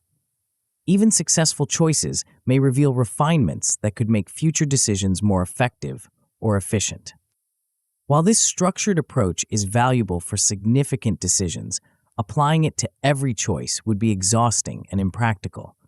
For routine, low-stakes decisions, develop rules or habits that streamline the process while still aligning with your values and goals. These might include default choices for recurring situations, simple criteria that eliminate extensive deliberation, or scheduled batch processing for similar decisions. By reducing the mental load of routine choices, you conserve cognitive resources for the decisions that truly matter, those with significant impact on your vision and priorities. This distinction between significant and routine decisions reflects an important strategic principle. Not all choices deserve equal time and attention. Some decisions will shape your life for years, others will be forgotten by next week. Allocate your decision-making resources accordingly, giving thorough consideration to consequential choices while streamlining or even automating those with minimal long-term impact. The cumulative effect of this strategic approach to decision-making is profound. Rather than being buffeted by circumstance or defaulting to the path of least resistance, you consciously select directions aligned with your vision. Rather than wondering how you arrived at your current situation, you understand the choices that created it. Rather than regretting paths not taken, you know you considered options thoroughly and selected deliberately. This doesn't guarantee perfect outcomes. Uncertainty is inherent in life, and even the best decision process sometimes leads to disappointing results. What it does ensure is that your choices reflect your authentic priorities rather than external pressures or unconsidered habits. It ensures that you're designing your destiny through conscious selection rather than merely accepting whatever path unfolds by default. With this framework for wise decisions established, you've developed another crucial element of strategic thinking. You can now identify what matters most and make choices aligned with those priorities. Yet even the wisest decisions cannot anticipate everything. Life inevitably presents surprises, both challenges and opportunities that no strategic plan could fully predict. How do you maintain momentum toward your vision when circumstances change unexpectedly? How do you respond when carefully laid plans encounter unforeseen obstacles? How do you recognize and seize emerging opportunities without losing sight of your core direction? The answer lies not in more rigid planning, but in developing a seemingly contradictory capability, one that allows you to remain steadfast in purpose while fluid in approach. This paradoxical skill might be the most crucial of all for long-term success, yet it operates according to principles that challenge conventional wisdom about achievement and progress. Chapter 6. Stay flexible. The ancient bamboo stands tall in the fiercest storms, while mighty oaks crash to the ground. This paradox has fascinated observers for centuries. How does something so seemingly delicate withstand forces that destroy what appears much stronger? The secret lies not in rigid resistance, but in supple yielding. The bamboo bends with the wind rather than fighting against it, then returns to its original position when the gale subsides. This natural wisdom contains a profound lesson about navigating life's inevitable changes and challenges. We often equate strength with rigidity, with holding firm, staying the course, never wavering. We admire the unbending person who maintains their position regardless of circumstances. We speak of standing your ground and sticking to your guns as virtues. Yet this approach, while sometimes appropriate, frequently leads to unnecessary struggle and missed opportunities. The person who cannot adapt becomes increasingly misaligned with changing realities. Their once effective strategies grow obsolete. Their rigid responses break rather than bend when facing unexpected forces. Their insistence on a single path blinds them to potentially better alternatives that emerge along the journey. What if true strength isn't about never changing, but about changing appropriately? What if the most powerful approach isn't rigid adherence to initial plans, but nimble adaptation based on emerging information? What if the path to your vision requires not a straight line, but a series of responsive adjustments to unpredictable circumstances? These questions point toward a crucial but often overlooked element of strategic thinking: adaptability. While vision provides direction and planning creates structure, adaptability enables progress through the messy, unpredictable landscape of real life. It's the quality that transforms potential obstacles into stepping stones and unexpected detours into discoveries. The need for adaptability stems from a fundamental reality. Change is not just possible, but inevitable. No matter how carefully you plan or how diligently you execute, circumstances will shift in ways you couldn't fully anticipate. Industries transform, relationships evolve, opportunities emerge, challenges arise, and you yourself grow and develop new perspectives. These changes aren't exceptions to life's normal pattern. They are the pattern. The stable periods between changes are the exceptions. This reality doesn't invalidate the importance of vision and planning. It simply means that effective strategy must include the capacity to adapt when conditions shift. Many people resist this truth. They create detailed plans and then feel frustrated or defeated when reality doesn't conform to their expectations. They interpret necessary adjustments as failures rather than natural responses to changing conditions. They cling to familiar approaches even when evidence suggests these methods no longer serve their goals. This resistance often stems from fear of uncertainty, fear of appearing inconsistent, fear of admitting that initial plans weren't perfect. It can also come from ego investment in a particular approach or simple habit, continuing what's familiar even when it's no longer effective. Whatever its source, this resistance to adaptation creates unnecessary suffering and missed opportunities. It turns navigable obstacles into impassable barriers. It transforms manageable setbacks into major defeats. It blinds you to emerging possibilities that might better serve your vision than your original plan. The alternative begins with a fundamental shift in perspective, seeing change not as an unwelcome disruption, but as a natural and potentially valuable part of your journey. This doesn't mean you should seek instability or abandon planning. It means approaching inevitable changes with curiosity and openness rather than resistance and frustration. Every change, whether initially appearing positive or negative, carries potential opportunity. A career setback might reveal a better fitting path you wouldn't have considered otherwise. A relationship ending might create space for new connections more aligned with who you're becoming. A project failure might teach precisely what you need to know for future success. This opportunity-focused perspective doesn't deny that change can be challenging or painful. It simply recognizes that within that challenge lies potential value, if you're willing to look for it and adapt accordingly. It asks, what does this new situation make possible? What can I learn here? How might this apparent obstacle actually help me reach my vision through a different route? Cultivating this perspective requires developing what psychologist Carol Dweck calls a growth mindset, the belief that abilities and situations aren't fixed but can evolve through effort and learning. This mindset stands in contrast to a fixed mindset, which assumes that qualities and circumstances are largely static and unchangeable. Someone with a fixed mindset might think, I'm just not good at public speaking, or this approach didn't work, so my goal must be impossible. These beliefs create rigidity. If you can't improve and situations can't change, adaptation seems pointless. By contrast, someone with a growth mindset might think, I'm not good at public speaking yet, but I can improve with practice, or this approach didn't work, so I need to find a different method. These beliefs create flexibility.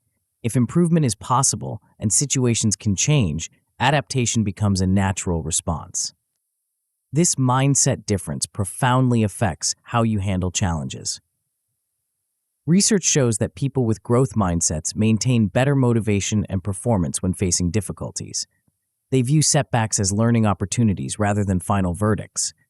They try new strategies rather than giving up when initial approaches fail. They seek feedback rather than avoiding it. Developing this flexibility of mind involves conscious practice. Notice when you're using fixed mindset language. I can't, I'm just not, it's impossible. And reframe it with growth-oriented alternatives. I can't yet, I'm still learning to, I haven't found the way yet. Remind yourself of times you've successfully learned new skills or overcome obstacles through persistence and adaptation. Embrace challenges rather than avoiding them, recognizing that struggle develops your adaptive capabilities. View effort not as drudgery, but as the path to mastery. See criticism and feedback not as threats to your identity, but as valuable information for improvement. Celebrate others' success not as diminishing your own worth, but as inspiration for what's possible through persistence and growth. With this adaptive mindset as foundation, you can approach planning with appropriate flexibility. Rather than creating rigid blueprints that assume a single, predictable future, you can develop plans that anticipate multiple possibilities and include built-in adaptability. Scenario planning represents one powerful approach to flexible planning. Instead of forecasting a single future, imagine multiple plausible scenarios, perhaps a best case, worst case, and most likely case. For each scenario, consider how you would respond. What actions would you take? What resources would you need? What opportunities might emerge even in challenging circumstances? This practice develops your mental agility and reduces fear of uncertainty. When you've already contemplated how you might handle various futures, you're less likely to freeze or panic when circumstances change. You've developed response options in advance rather than having to create them under pressure. Scenario planning also helps you identify robust strategies, approaches that would work reasonably well across multiple possible futures rather than optimizing for just one scenario.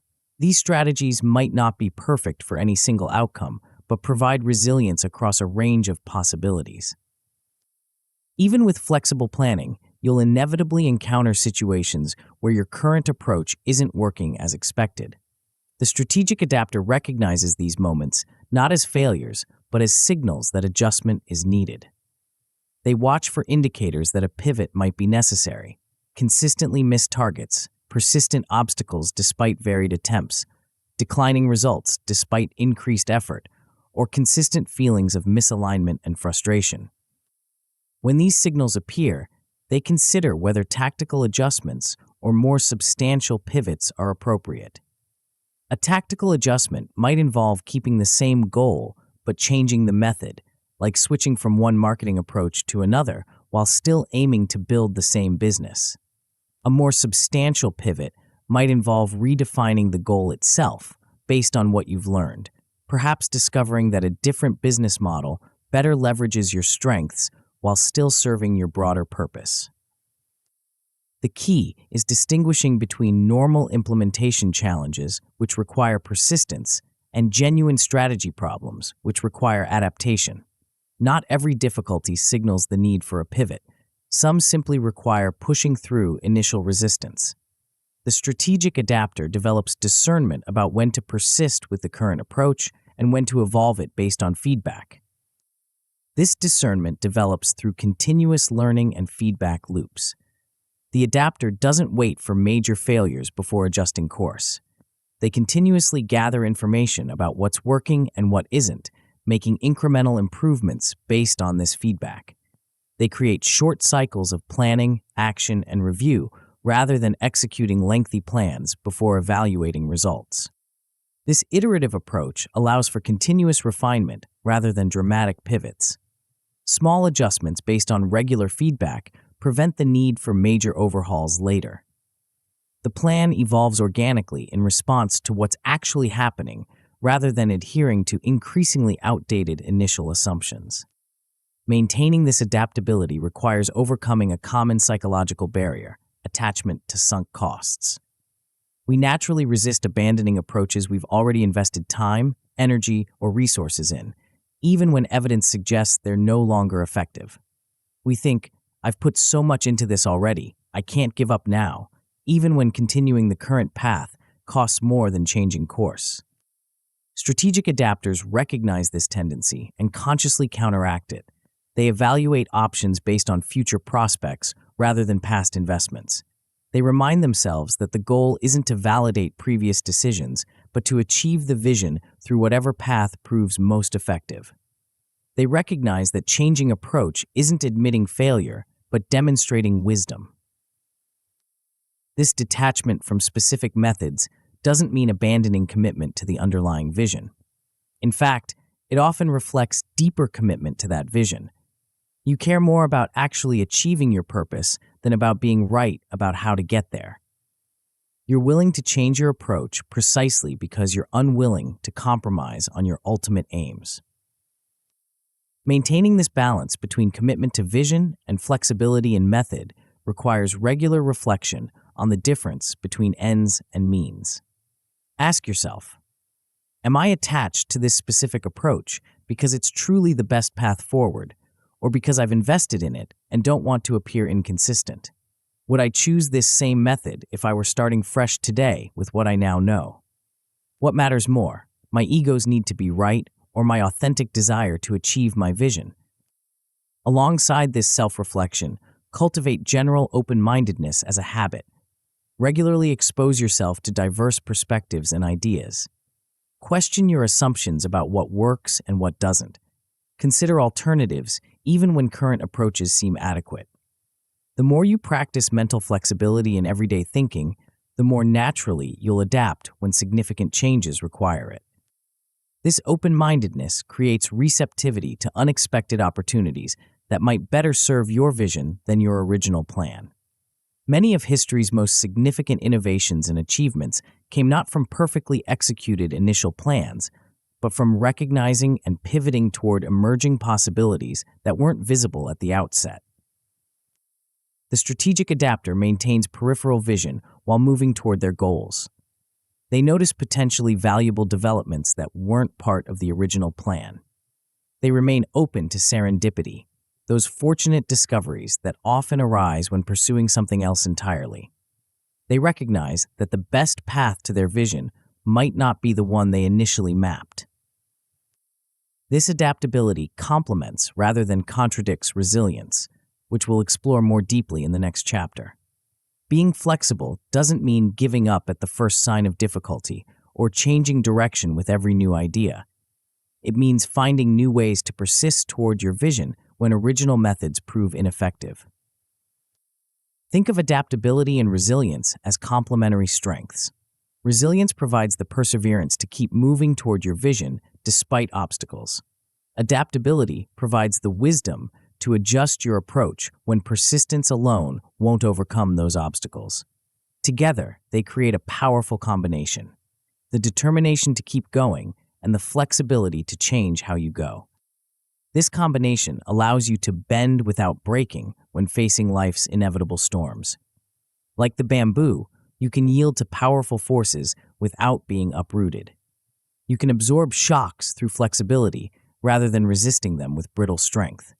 You can return to your core direction even after being temporarily blown off course.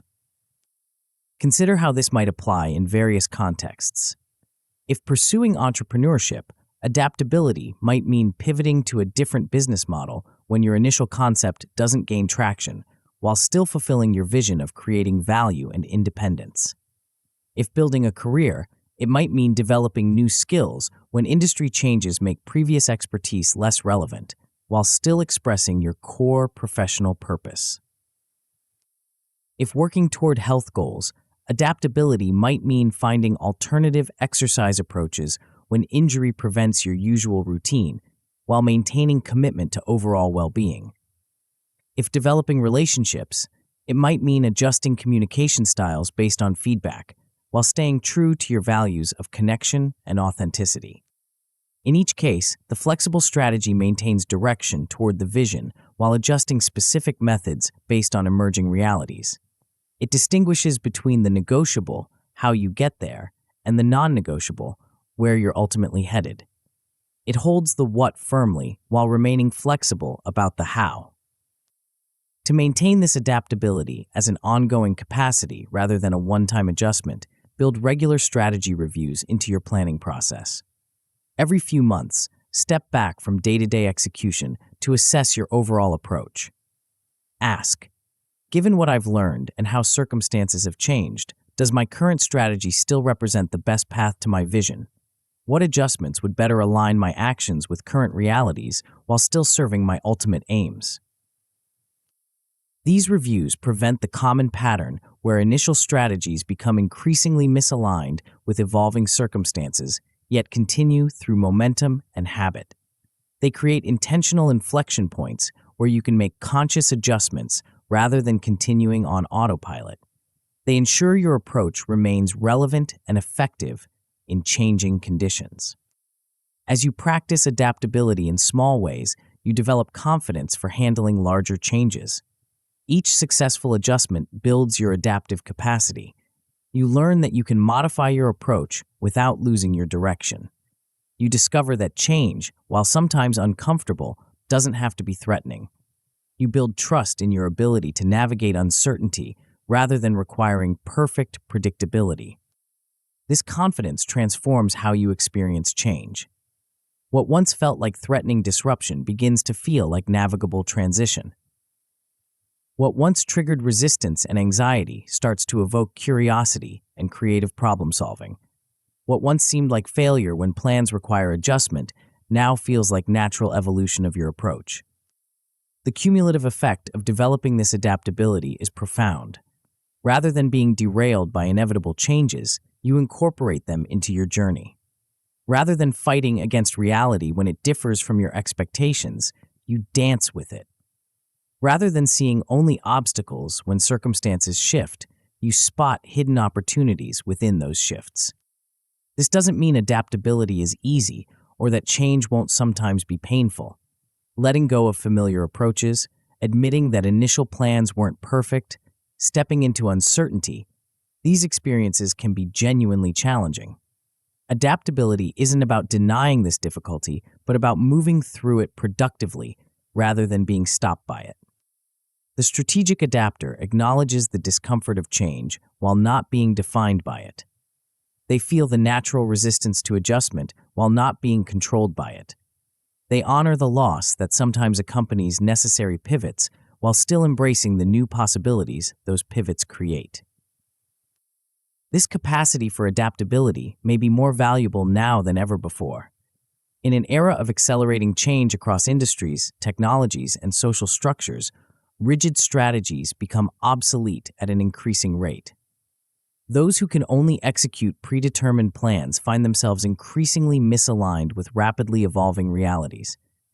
Those who can adapt their approach while maintaining their direction gain significant advantage. The bamboo wisdom becomes increasingly relevant. Strength lies not in rigid resistance, but in supple responsiveness. The ability to bend with changing winds while staying rooted in your vision allows you to withstand forces that break more rigid structures. The capacity to absorb and incorporate change rather than merely resisting it creates sustainable progress through unpredictable terrain. By developing this strategic adaptability, you transform potential obstacles into opportunities for creative problem solving. You convert unexpected detours into discoveries that might prove more valuable than your original route. You translate what might have been defeats into pivots that ultimately better serve your vision. This doesn't mean abandoning planning or direction, quite the opposite. Clear vision and thoughtful strategy create the context that makes meaningful adaptation possible. Without knowing where you're ultimately headed, adaptation becomes mere reaction, changing direction with every wind rather than adjusting course while maintaining orientation toward your North Star. The strategic adapter holds this paradox. They plan thoroughly while remaining unattached to those plans. They move deliberately toward their vision while staying open to unexpected paths that might better serve it. They commit fully to their current approach while remaining willing to evolve it when evidence suggests better alternatives. This balanced perspective, neither rigidly adhering to initial plans nor abandoning direction with every challenge, creates sustainable progress through life's inevitable changes. It allows you to navigate both expected and unexpected developments while maintaining momentum toward what matters most. With this adaptability established as part of your strategic toolkit, you're prepared for the journey's inevitable challenges. Yet flexibility alone isn't sufficient for sustained progress toward meaningful goals. The path to any worthy vision includes not just changes requiring adaptation, but obstacles demanding persistence through difficulty. How do you maintain forward movement when facing resistance, setbacks, or outright failure? How do you preserve your motivation and effectiveness during periods of struggle? The answer lies in developing a quality that complements adaptability, one that enables you to absorb life's impacts without being defined by them, to transform potential defeat into renewed determination. This capacity, perhaps more than any other, separates those who eventually realize their visions from those whose dreams remain forever deferred. Chapter 7. Build Resilience. The sapling bent nearly to the ground under the force of the storm. Wind tore at its leaves, rain lashed its tender bark, and lightning crashed around it. By morning, larger trees lay splintered and uprooted across the forest floor. Yet the sapling, though battered, had survived. It slowly straightened, its flexible trunk returning to position, roots still firmly anchored in the soil. Not only had it endured, but the stress had triggered deeper root growth and strengthened its core, making it better prepared for the next inevitable storm. Nature reveals a profound truth. Survival and growth often depend not on avoiding storms, but on developing the capacity to withstand them. The strongest organisms aren't those that experience the least adversity, but those that have developed the ability to recover and even strengthen through challenging conditions. Your journey toward any meaningful vision will inevitably include storms, setbacks, failures, rejections, periods of doubt, and unexpected obstacles. These difficulties aren't exceptions to the path of achievement, they're integral parts of it. What separates those who ultimately realize their visions from those who abandon them isn't the absence of challenges, but the capacity to persist and grow through them. This capacity has a name: resilience. While often discussed as if it were a personality trait you either have or lack, resilience is better understood as a set of skills and mindsets that can be deliberately developed. Like a muscle that strengthens through appropriate stress and recovery, your resilience grows through challenges faced and overcome. Resilience isn't about being invulnerable or never experiencing negative emotions. It's not about maintaining constant positivity regardless of circumstances. It's about the ability to function effectively despite difficulties, to recover from setbacks rather than being defined by them, and to integrate challenging experiences into your growth rather than being diminished by them. Think of resilience as your psychological immune system. Just as your physical immune system doesn't prevent you from ever getting sick, but helps you recover when you do, resilience doesn't prevent difficulties, but enables you to bounce back from them. And just as your immune system can be strengthened through proper care, your resilience can be developed through intentional practices. The contrast between resilience and its absence becomes clear when observing different responses to similar setbacks. When facing failure or rejection, a person lacking resilience might think, "This proves I'm not good enough. Why even try again? Nothing ever works out for me." These thoughts lead to giving up, avoiding similar situations in the future, and perhaps abandoning important goals altogether. A resilient person facing the same circumstances might think, "That didn't work out as I hoped. What can I learn from this experience? What might I try differently next time?" These thoughts lead to analysis, adaptation, and renewed effort, maintaining momentum toward goals despite temporary setbacks. This difference in response pattern explains why resilience correlates strongly with long-term achievement and well-being. Most meaningful accomplishments require navigating multiple challenges over time. Without resilience, each setback becomes a potential endpoint, a reason to abandon the journey. With resilience, setbacks become waypoints, temporary difficulties that may require adaptation but don't determine the final outcome. The good news is that this capacity can be systematically developed. Research in positive psychology has identified specific mindsets and practices that strengthen resilience, allowing you to transform this quality from a fixed trait into a growing capability. One fundamental element of resilience is your explanatory style, how you interpret and explain negative events to yourself. Dr. Martin Seligman's research revealed that people typically explain setbacks along 3 dimensions: permanence, will this last forever, or is it temporary? Pervasiveness, does this affect everything or just this specific situation? And personalization, is this entirely my fault or are there external factors involved? Those with a pessimistic explanatory style tend to view setbacks as permanent. I'll never succeed at this. Pervasive, I fail at everything I try. And personal, it's all my fault. I'm fundamentally flawed. This interpretation naturally leads to hopelessness and giving up. Why continue trying if failure is inevitable, universal, and due to unchangeable personal defects? By contrast, those with an optimistic explanatory style view setbacks as temporary. This attempt didn't work, but next time might be different. Specific, I struggled with this particular challenge, but I succeed in other areas. And not entirely personal. Several factors contributed to this outcome, some within my control and some not. This interpretation maintains hope and motivation. If the setback is temporary, limited in scope, and partially due to changeable factors, continued effort makes sense. Importantly, an optimistic explanatory style doesn't mean denying reality or avoiding responsibility. It means interpreting events in a way that's both accurate and constructive. Acknowledging difficulties without catastrophizing them, recognizing your role without assuming total blame, and seeing possibilities for improvement without ignoring genuine constraints. You can deliberately shift your explanatory style by becoming aware of your automatic interpretations and consciously reframing them. When facing a setback, notice your initial thoughts. Are you using words like always, never, everything, or nothing? These often signal a pessimistic interpretation.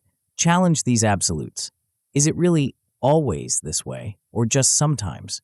Does this really affect everything, or just specific areas? Similarly, notice if you're taking excessive personal responsibility or ignoring your agency entirely. Most outcomes result from a combination of your actions, others' actions, and circumstantial factors. Recognizing this complexity allows for a more balanced interpretation that neither crushes you with blame nor removes your power to affect change. This optimistic explanatory style connects closely with the growth mindset we explored in Chapter 6. When you believe that abilities can be developed through effort and learning, setbacks become information rather than indictments. They reveal areas for improvement rather than exposing fixed limitations. They represent temporary obstacles rather than permanent barriers. Applying this growth mindset specifically to failures transforms how you experience them. Instead of thinking, I failed, therefore I am a failure. You think, I failed, therefore I have something to learn. Instead of seeing failure as a final verdict, you see it as feedback, valuable information about what doesn't work, which brings you one step closer to discovering what does. This reframing doesn't eliminate the emotional impact of setbacks, but it does provide a constructive channel for those emotions. Rather than being paralyzed by disappointment or shame, you can use these feelings as energy for analysis and improvement. The pain of failure becomes not just something to endure, but something that drives growth. Managing these emotions effectively represents another crucial aspect of resilience. Strong emotions like disappointment, frustration, or anxiety are natural responses to challenges. Resilience isn't about suppressing these feelings, but about preventing them from overwhelming your capacity to think clearly and act effectively. Several techniques can help manage intense emotions in difficult moments. Deep breathing, intentionally slowing and deepening your breath, activates your parasympathetic nervous system, reducing the physical stress response and creating space for clearer thinking. Even a few deliberate breaths can begin shifting your state from reactive to responsive. Mindfulness practices, observing your thoughts and feelings without immediately reacting to them, create valuable distance between experiencing an emotion and being controlled by it. You notice, I'm feeling frustrated, rather than simply being frustrated. This slight separation allows you to respond thoughtfully rather than reactively. Physical movement provides another powerful emotional regulation tool. Activity helps process the stress hormones that accumulate during challenging situations, preventing them from lingering in your system and prolonging negative emotional states. Even brief movement, a short walk, some stretching, or a few minutes of more vigorous activity can significantly shift your emotional state. These in-the-moment techniques work best when supported by regular practices that build emotional resilience over time. Just as an athlete trains between competitions to perform better under pressure, you can develop practices that strengthen your capacity to handle life's inevitable challenges. Regular physical activity builds both physical and psychological resilience. Exercise creates beneficial stress that, when followed by recovery, increases your overall capacity to handle all forms of stress. It improves mood, reduces anxiety, enhances cognitive function, and builds confidence in your ability to overcome challenges, all crucial elements of resilience. Adequate rest and relaxation provide the recovery necessary for resilience. Without sufficient downtime, even minor stressors can overwhelm depleted resources. Prioritizing sleep, incorporating periods of genuine rest into your schedule, and engaging in activities that replenish rather than drain your energy all contribute to your resilience reserve. Practices like meditation, journaling, time in nature, creative expression, or meaningful social connection serve similar functions. They help process stress, gain perspective, and replenish psychological resources. The specific activities matter less than their effect. Do they help you return to a centered, resourceful state after periods of challenge? Beyond managing emotions, resilience involves learning from setbacks rather than merely enduring them. Each difficulty contains potential lessons that, if extracted and applied, can improve your future approaches. This transformative process turns setbacks from pure losses into investments, painful experiences that yield valuable returns through the insights they generate. Conducting a thoughtful analysis after a setback accelerates this learning. Rather than ruminating on what went wrong or trying to forget the experience entirely, ask structured questions. What factors contributed to this outcome? Which were within my control and which weren't? What assumptions did I make that proved incorrect? What would I do differently with the benefit of hindsight? Capture these insights in writing rather than just mentally noting them. The act of articulating lessons in concrete language helps clarify your thinking and creates a record you can reference later. This documentation transforms fleeting insights into lasting learning, preventing you from repeating the same mistakes or having to rediscover the same lessons. Use these insights to adjust your strategy going forward.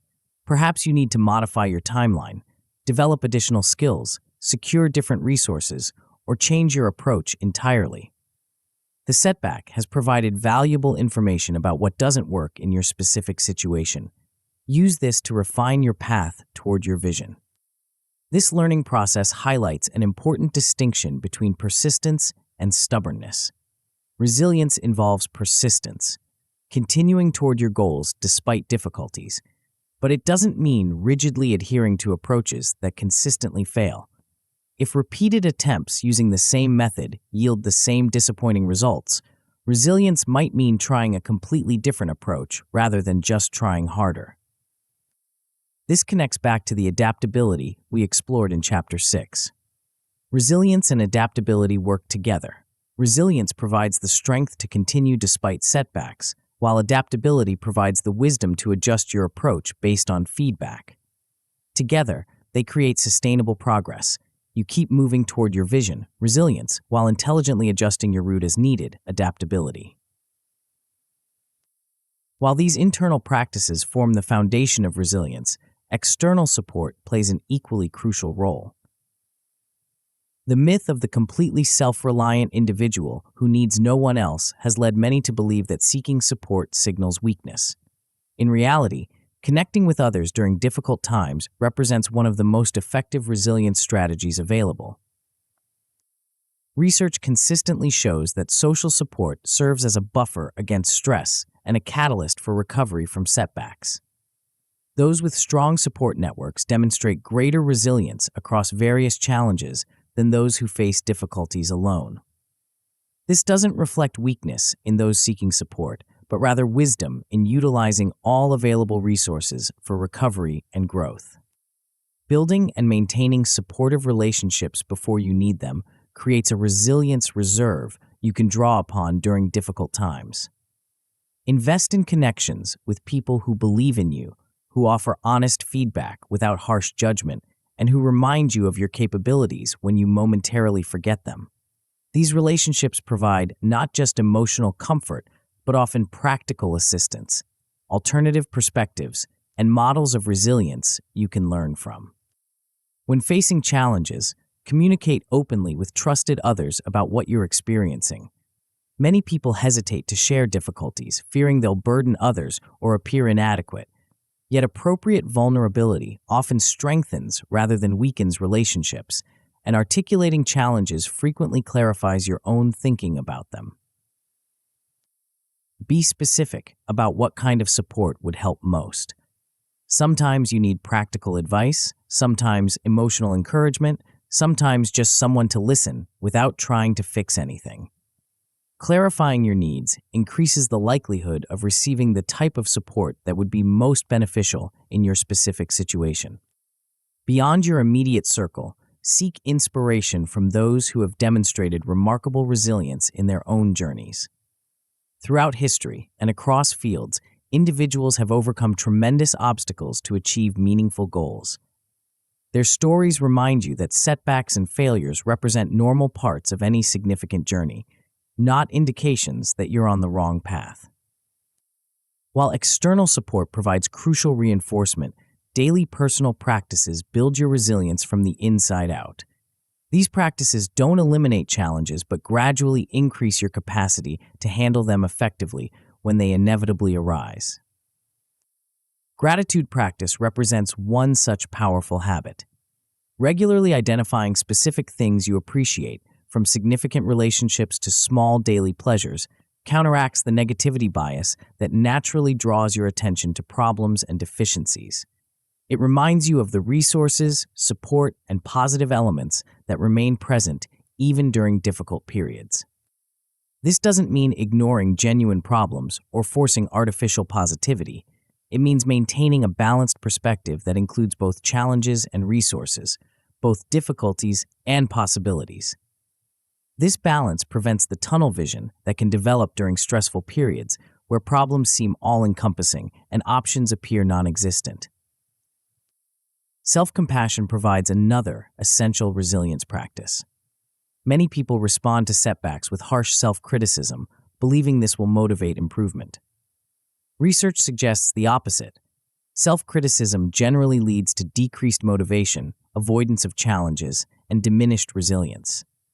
By contrast, self-compassion, treating yourself with the same kindness you would offer a good friend, correlates with greater motivation, willingness to acknowledge mistakes, and resilience after setbacks. Practicing self-compassion involves recognizing that imperfection and occasional failure are universal human experiences, not unique personal deficiencies. It means speaking to yourself with encouragement rather than condemnation when things go wrong. It includes acknowledging the genuine difficulty of your situation rather than minimizing it or telling yourself to just get over it. This self-compassionate approach doesn't lower standards or excuse poor effort. Rather, it creates psychological safety that allows honest self-assessment without triggering defensive responses. It enables you to acknowledge mistakes and limitations without being defined by them, a crucial capacity for learning and growth after setbacks. Developing grit, passionate persistence toward long-term goals, further strengthens resilience. While natural talent and intelligence contribute to achievement, research by psychologist Angela Duckworth suggests that grit often proves more predictive of long-term success. The capacity to maintain interest and effort toward challenging goals despite setbacks, plateaus, and failures ultimately determines who realizes their vision and who abandons it partway. You can deliberately cultivate grit through practices that build your persistence muscle. Setting and completing small challenges that require sustained effort, despite discomfort or boredom, develops the capacity for larger, longer-term persistence. Each time you continue despite wanting to quit, you strengthen neural pathways associated with perseverance, making future persistence more natural. Celebrating these small victories reinforces the behaviors and mindsets that produce them. When you successfully persist through a challenge, acknowledge your accomplishment. Reflect on the specific thoughts and actions that helped you continue despite difficulties. This reflection transforms isolated instances of perseverance into an emerging identity as someone who persists, a self-concept that will support you through future challenges. For particularly significant challenges, developing a specific bounce-back plan in advance can substantially increase your resilience. Rather than waiting until you're in the midst of a setback to figure out how to respond, anticipate potential difficulties and create a general response strategy beforehand. This plan might include immediate self-care actions to take when facing a setback, people to contact for different types of support, questions to ask yourself to extract learning from the experience, and reminders of your larger purpose and previous resilience. Having this plan ready prevents the paralysis that often accompanies unexpected difficulties and provides a path forward when emotions might otherwise cloud your thinking. When you do successfully navigate a significant challenge, take time to acknowledge and celebrate this resilience. Many people quickly move on after overcoming obstacles, focusing immediately on the next challenge without recognizing what they've demonstrated through their recovery. This oversight misses a valuable opportunity to reinforce resilient behaviors and strengthen your identity as someone who can overcome difficulties. Reflect specifically on how you managed to bounce back. What thoughts helped you maintain perspective? What actions helped you regain momentum? What support made a difference? This reflection extracts the strategies that work particularly well for you, creating a personalized resilience toolkit you can draw upon in future challenges. The cumulative effect of these practices is a gradually increasing capacity to handle life's inevitable difficulties. Like the sapling that grows stronger through storms, you develop deeper roots and greater flexibility through challenges faced and overcome. What once might have derailed you for weeks now creates only a temporary setback. What once seemed insurmountable now registers as difficult but manageable. This doesn't mean you'll never struggle or that every setback will be easy to overcome. Resilience isn't about eliminating difficulty, but about developing the capacity to function effectively despite it, to recover rather than remain defeated, and to learn and grow through challenging experiences. By building this capacity, you transform the meaning of obstacles on your path. They become not just barriers to progress, but opportunities for growth. Not just painful experiences to endure, but valuable sources of insight. Not just tests of your current capabilities, but catalysts for developing new ones. This transformation doesn't happen overnight or through a single breakthrough. It develops gradually through consistent practice of the mindsets and behaviors we've explored: optimistic explanatory style, emotional regulation, learning from setbacks, seeking appropriate support, and daily resilience-building habits. Each small choice to respond constructively to difficulty strengthens the neural pathways that make such responses more natural and accessible in the future. With resilience established as part of your strategic toolkit, you've developed the capacity to persist through the inevitable challenges on your path. You can adapt when circumstances change and recover when setbacks occur. Yet even with these capabilities, a crucial question remains. How do you translate your vision, plans, and resilience into consistent action? How do you bridge the gap between knowing what to do and actually doing it, day after day, despite competing demands and fluctuating motivation? The answer lies in mastering a deceptively simple but profoundly powerful aspect of achievement, one that transforms good intentions into tangible results through methods that might surprise you with their effectiveness and counterintuitive nature. Chapter 8. Take Action. The magnificent cathedral stood incomplete for nearly 6 centuries. Its blueprints were visionary: soaring spires, intricate facades, revolutionary architectural elements. Generations of master builders had refined these plans to perfection. Yet for all their genius, these plans alone created nothing.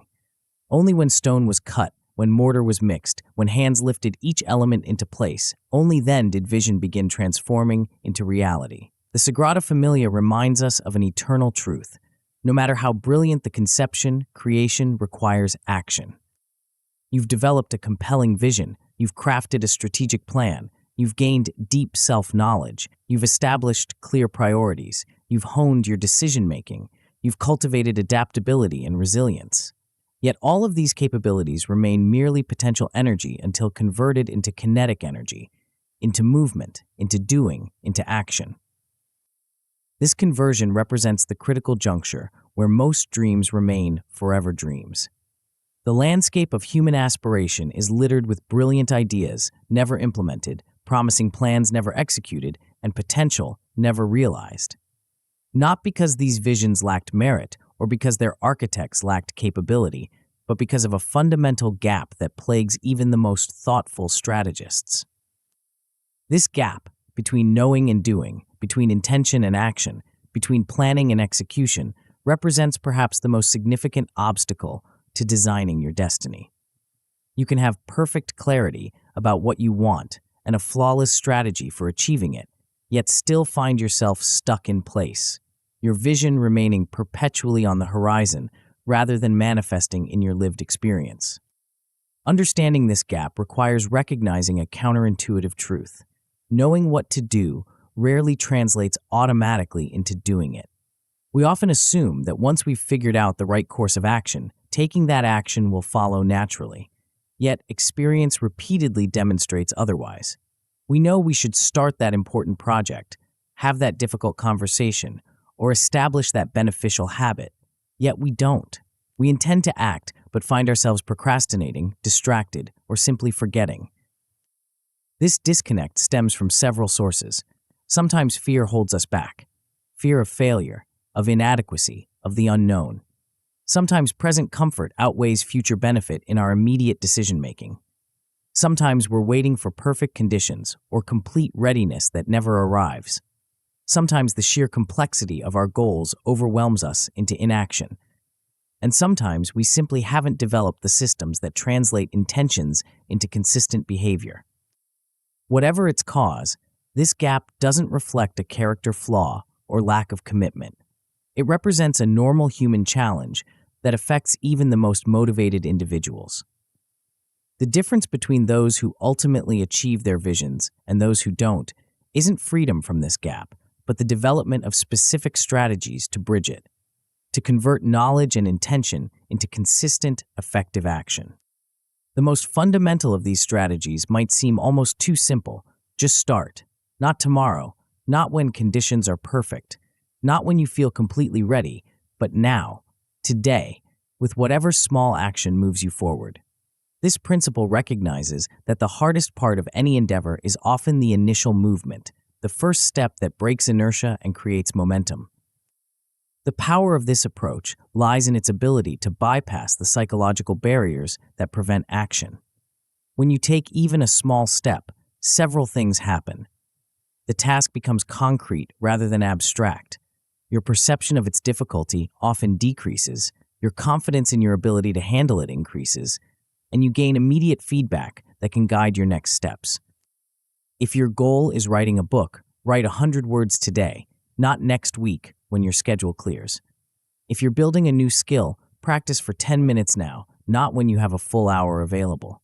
If you're launching a business, make one phone call or send one email immediately, not after you've perfected your entire strategy. This just start principle doesn't replace thoughtful planning, it complements it.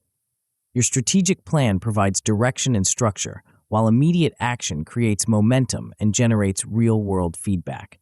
Together, they form a powerful combination that neither element alone can provide.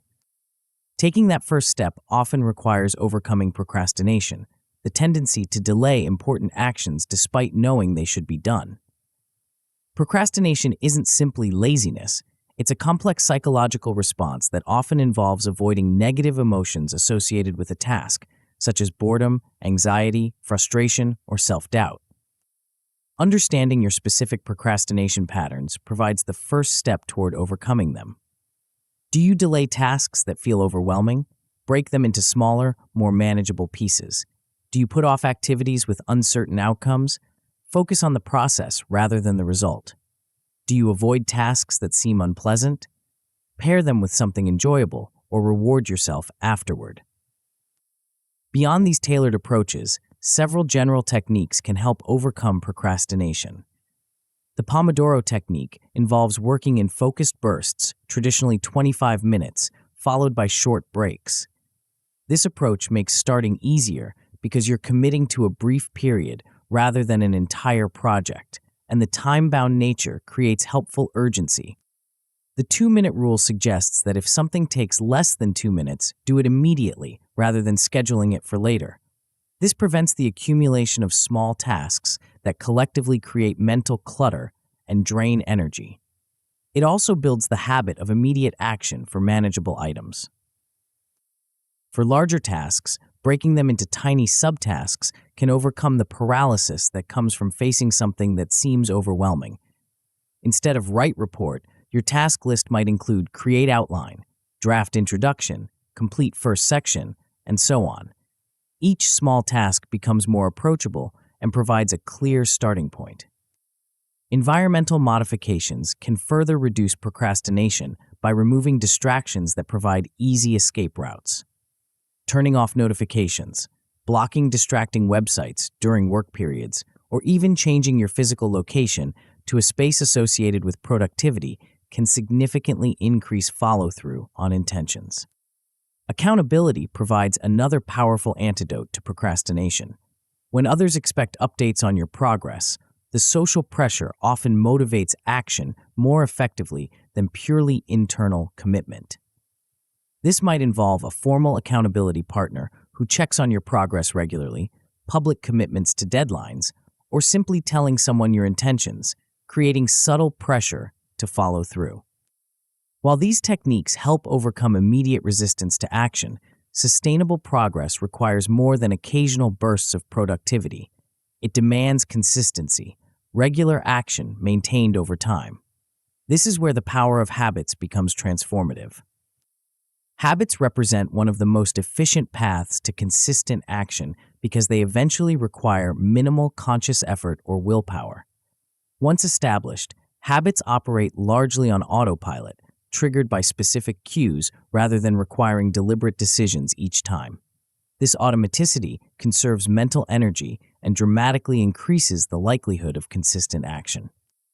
Consider the difference between someone who decides each day whether to exercise and someone who has established exercise as a habit at a specific time.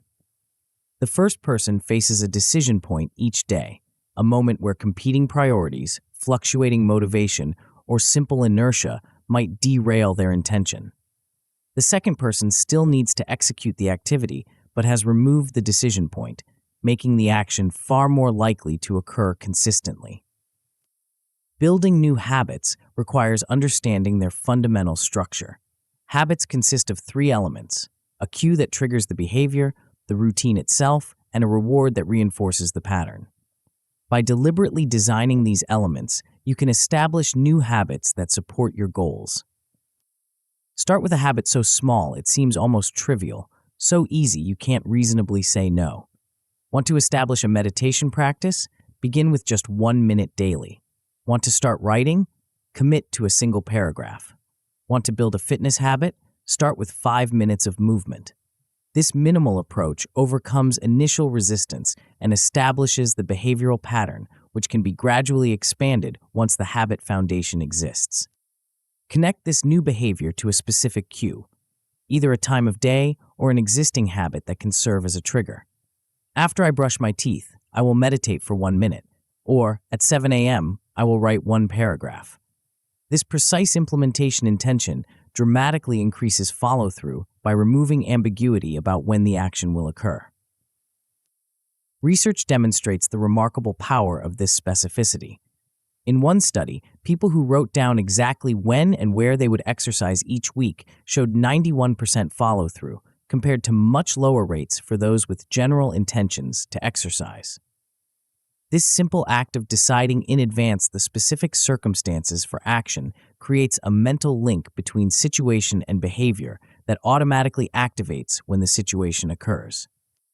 Complete the habit loop by including a small reward after completing the behavior, perhaps a moment of acknowledgement, marking progress on a tracker, or a brief pleasant activity. This positive reinforcement helps cement the neural pathways that establish the habit. Over time, the behavior itself often becomes inherently rewarding, but initial external reinforcement accelerates the habit formation process. Consistency matters more than intensity in establishing habits. Research indicates that a new habit takes an average of 66 days to become automatic, with simpler habits forming faster and more complex ones potentially taking longer. During this formation period, maintaining the behavioral pattern, even if modified in intensity when necessary, matters more than perfect performance. Tracking this consistency provides both motivation and valuable feedback. A simple calendar where you mark each day you complete the habit creates a visual chain you'll become reluctant to break. Digital habit trackers or journals serve the same purpose, creating a record of your consistency that both reinforces your identity as someone who does this activity and provides accountability to yourself. As you establish initial habits, you can leverage them to build additional ones through habit stacking, attaching a new habit to an existing one. After I pour my morning coffee, I will review my goals for the day. Or, after I complete my writing session, I will spend 5 minutes organizing my workspace. This approach uses established behavioral patterns as reliable triggers for new ones, creating a progressively more supportive daily structure. Beyond specific habits, broader routines provide additional structure for consistent action.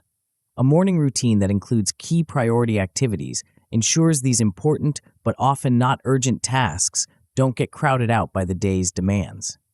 An evening routine that includes preparation for the next day sets you up for smoother execution. These routines reduce decision fatigue and create momentum that carries through multiple activities. Effective action requires not just deciding what to do, but when to do it. Time management for strategic action means deliberately allocating your most valuable time periods to your highest priority activities, rather than letting these periods be consumed by whatever happens to arise. This allocation starts with scheduling your most important tasks, MITs, as appointments with yourself, ideally during your peak energy periods. Treat these appointments as seriously as you would meetings with important others, because they represent commitments to your most significant goals.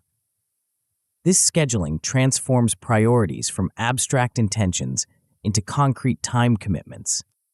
Your environment, both physical and digital, significantly influences your ability to take consistent action. Strategic doers design their environments to make priority actions easier and distractions more difficult. This environmental design works by altering the path of least resistance, making desired behaviors require less activation energy and undesired behaviors require more.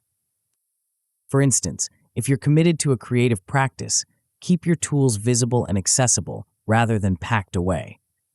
If you're building a learning habit, have your materials open and ready rather than requiring multiple steps to begin. If you're trying to reduce digital distractions, adjust your device settings to make focusing easier than getting distracted, perhaps by removing social media apps from your home screen or using focus modes that limit notifications. This environmental design recognizes that willpower is a limited resource, better used for executing important work than for constantly resisting temptation. By modifying your surroundings to support your intentions, you reduce the willpower required to act consistently, preserving this precious resource for your most important efforts. Beyond managing time and environment, strategic doers recognize the importance of energy management. Different activities require different types of mental and physical energy, and these energy levels naturally fluctuate throughout the day. By matching tasks to your energy patterns, you can accomplish more with less strain. Most people have certain periods when they're naturally more alert, focused, and capable of complex thinking. Schedule your most demanding and important work during these peak periods rather than consuming them with email, meetings, or administrative tasks that could be handled during lower energy times. Counterintuitively, strategic breaks enhance rather than reduce productivity. Brief periods of genuine rest and renewal prevent the diminishing returns that come from pushing through fatigue. A 5-minute walk, a brief meditation, or even simply gazing out the window can refresh your mind and maintain higher performance over extended periods. While these internal systems significantly increase consistent action, external accountability adds another powerful dimension. Self-monitoring through journals, trackers, or regular reviews creates initial accountability to yourself. Recording your actions makes patterns visible, prevents the self-deception that often accompanies inconsistency, and provides data for reflection and adjustment. This self-monitoring becomes even more effective when paired with external accountability, regular check-ins with another person who expects updates on your progress. Research by psychologist Gail Matthews found that people who sent weekly progress reports to a friend accomplished significantly more than those who kept their goals private. The simple knowledge that someone else is watching and expecting results often motivates action when internal motivation fluctuates.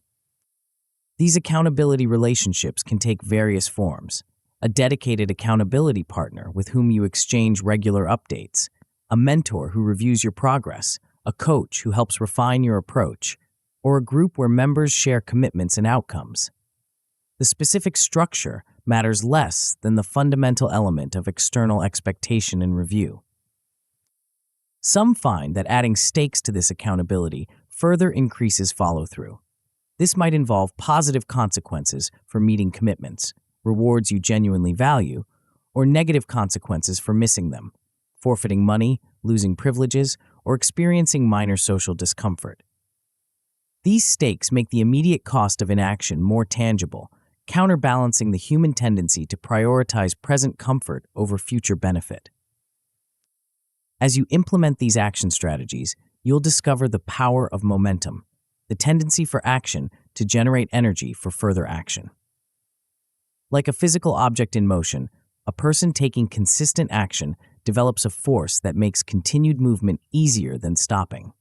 Initial effort creates results that motivate further effort, creating a virtuous cycle of progress. This momentum explains why starting often proves harder than continuing. The first steps require overcoming inertia, while subsequent steps benefit from the energy of motion. Strategic doers leverage this principle by focusing intensely on initiating action, knowing that momentum will help sustain it. They also recognize the value of maintaining momentum once established, continuing to the next task when energy is high, rather than taking a break that might break the flow state. Despite the power of these strategies, everyone experiences occasional slumps, periods where motivation wanes, energy drops, or consistency falters. These temporary setbacks don't have to become permanent derailments.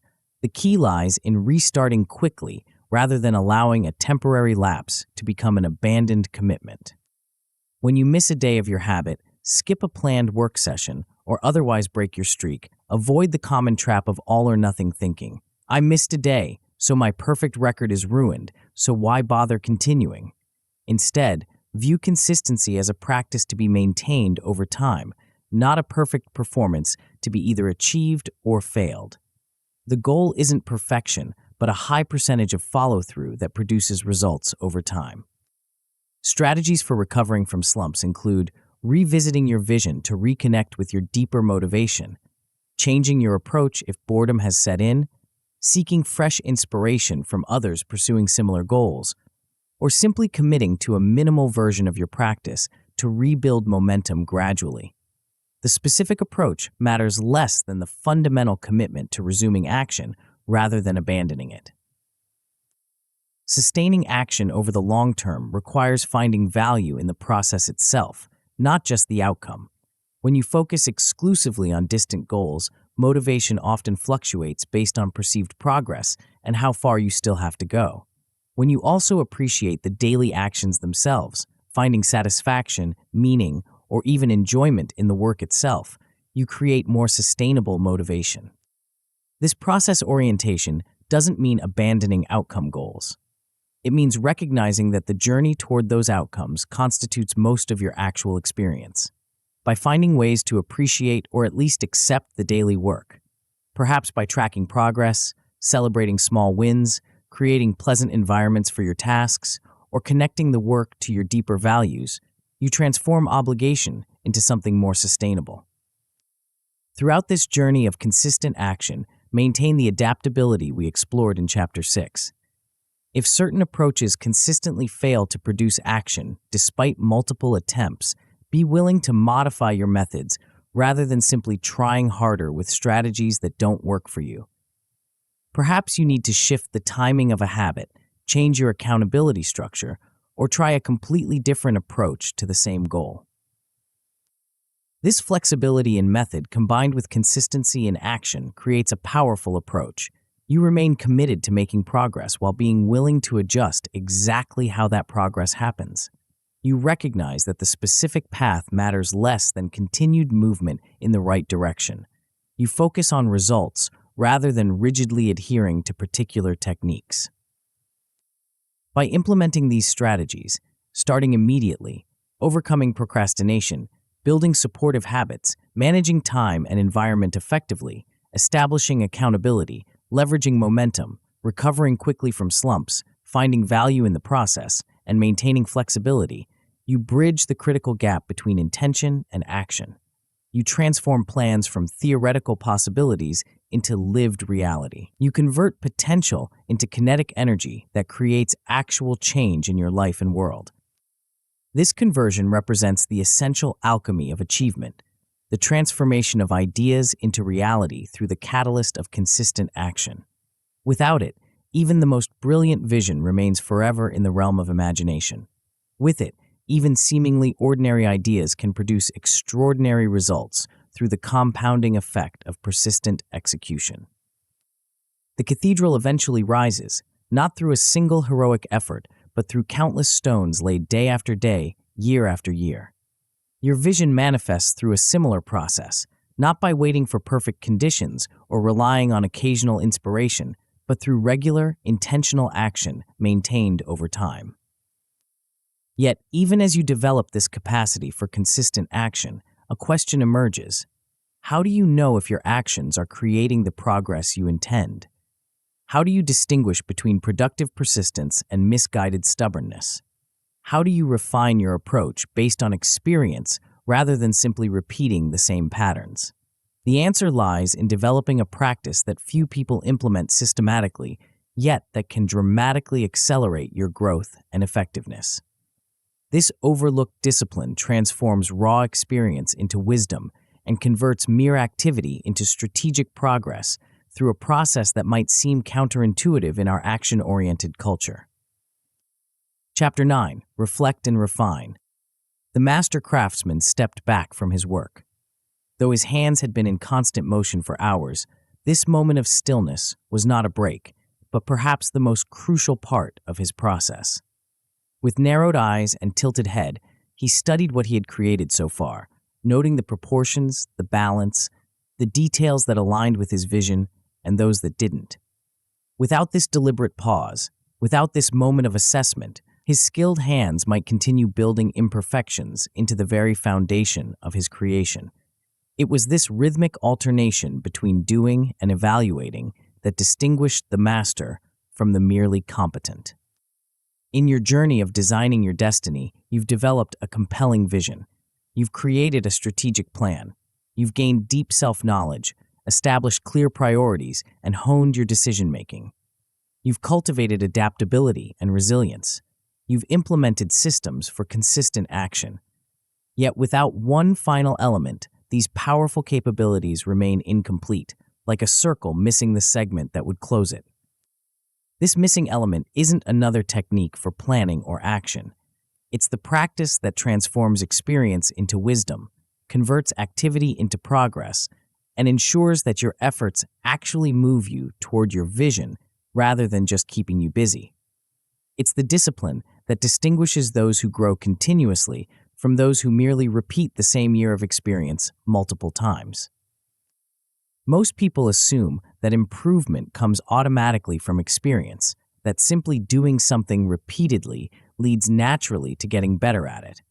Yet research and observation suggest otherwise. Many people with years of experience in a field show little improvement after initial competence. They haven't had 20 years of progressively deepening experience. They've had 1 year of experience repeated 20 times. What explains this difference? Why do some people continuously evolve and improve while others plateau despite ongoing effort? The answer lies in a practice that sounds deceptively simple yet proves surprisingly rare: systematic reflection. Reflection transforms raw experience into refined understanding. It extracts lessons from both successes and failures. It identifies patterns that would otherwise remain invisible. It connects actions with outcomes in ways that mere activity never reveals. It prevents the unconscious repetition of ineffective approaches. It accelerates learning by making implicit knowledge explicit. Without reflection, experience teaches slowly and sometimes not at all. You might continue approaches that don't serve your goals simply because you've never paused to evaluate them. You might miss connections between your actions and their results because you've never deliberately examined the relationship. You might repeat the same mistakes because you haven't extracted their lessons. With reflection, every experience becomes a potential source of insight. Setbacks reveal what to avoid or modify. Successes clarify what to continue and strengthen. Patterns emerge that would remain invisible in the flow of continuous activity. Progress becomes not just possible but inevitable as you continuously refine your approach based on actual results rather than assumptions or habits. This reflective practice prevents one of the greatest dangers on the path to your vision: operating on autopilot. Without regular assessment, it's remarkably easy to continue along established paths even when they're not producing the intended results. You follow routines that once served you well but no longer align with your evolving circumstances. You maintain approaches based on outdated information or assumptions. You drift gradually away from your true priorities without noticing the incremental deviation. Reflection interrupts this autopilot, creating space to consciously evaluate and adjust your course. It ensures that you remain the active designer of your life rather than passively following established patterns. It maintains the alignment between your daily actions and your larger vision, an alignment that naturally tends to erode without regular recalibration. This practice also deepens self-awareness, building on the foundation established in Chapter 3. Regular reflection reveals patterns in your thinking, feeling, and behaving that might otherwise remain below conscious awareness. It highlights your actual priorities, as demonstrated by your choices versus your stated ones. It shows where your energy naturally flows and where you consistently encounter resistance. These insights allow increasingly refined self-knowledge, not just theoretical understanding of your strengths, weaknesses, and tendencies, but practical awareness of how these manifest in your daily life and impact your progress toward goals. This evolving self-awareness enables increasingly tailored strategies that work with your nature rather than against it. To capture these benefits, establish a regular reflection routine, scheduled times when you step back from doing to evaluate how things are going. Like the craftsman pausing to assess his work, these intervals allow you to notice what's working, what isn't, and what adjustments would improve your results. A layered approach works well for most people. Brief daily reflections, more substantial weekly reviews, and comprehensive monthly or quarterly assessments.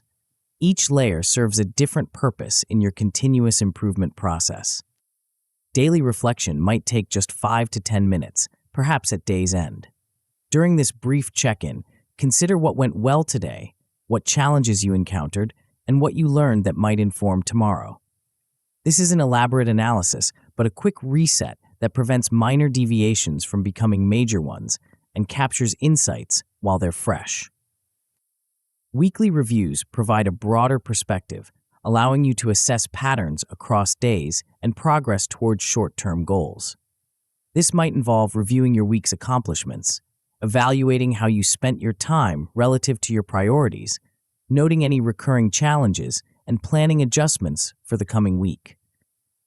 This 30 to 60-minute investment prevents the common experience of weeks blending together without clear progress or learning. Monthly or quarterly reviews zoom out further, focusing on larger patterns and progress towards significant goals. These more comprehensive assessments might examine metrics related to your goals, evaluate whether your current approaches are working, consider whether your goals themselves need adjustment based on what you've learned, and realign your daily and weekly activities with your evolving priorities. The specific timing matters less than the consistency and the progressive widening of perspective.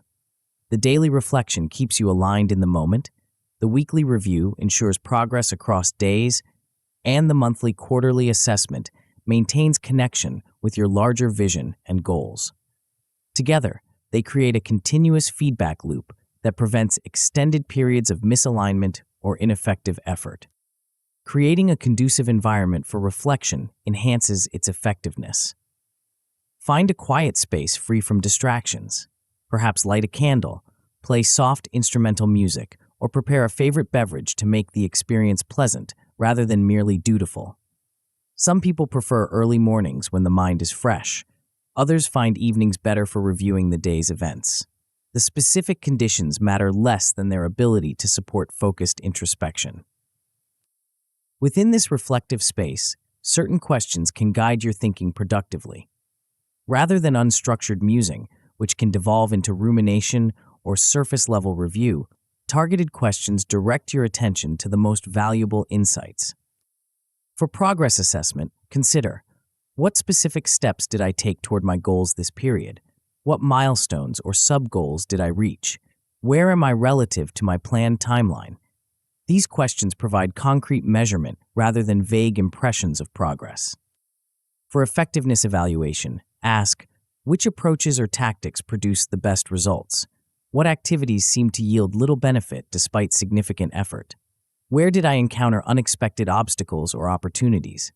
These questions identify what to continue, modify, or eliminate in your strategies. For learning extraction, explore, what new information or insights did I gain? How has my understanding of this goal or process evolved? What assumptions proved accurate or inaccurate? These questions transform experiences into explicit knowledge that guides future actions. For emotional awareness, reflect, how did I feel during different activities or experiences? What generated energy and engagement? What created stress or resistance? These questions reveal important patterns about what sustains or drains you, informing more sustainable approaches. For forward planning, consider, based on what I've learned, what specific adjustments would improve my results? What will I do differently in the next period? What resources or support might I need to implement these changes? These questions translate insights into concrete next steps. Capturing these reflections in writing significantly enhances their value. The act of articulating thoughts in concrete language clarifies thinking in ways that mental reflection alone rarely achieves.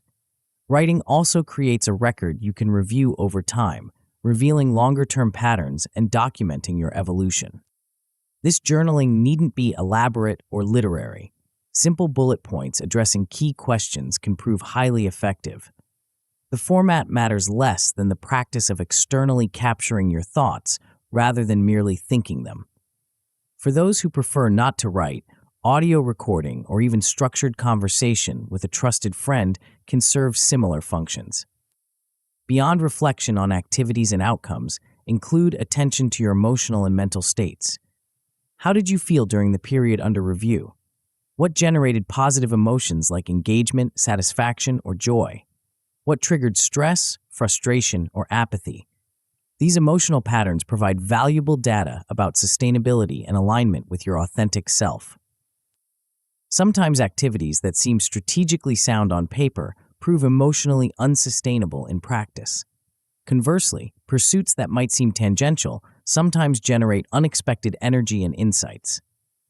Noting these patterns helps refine your approach to incorporate not just what theoretically should work, but what actually creates sustainable progress for you as a unique individual.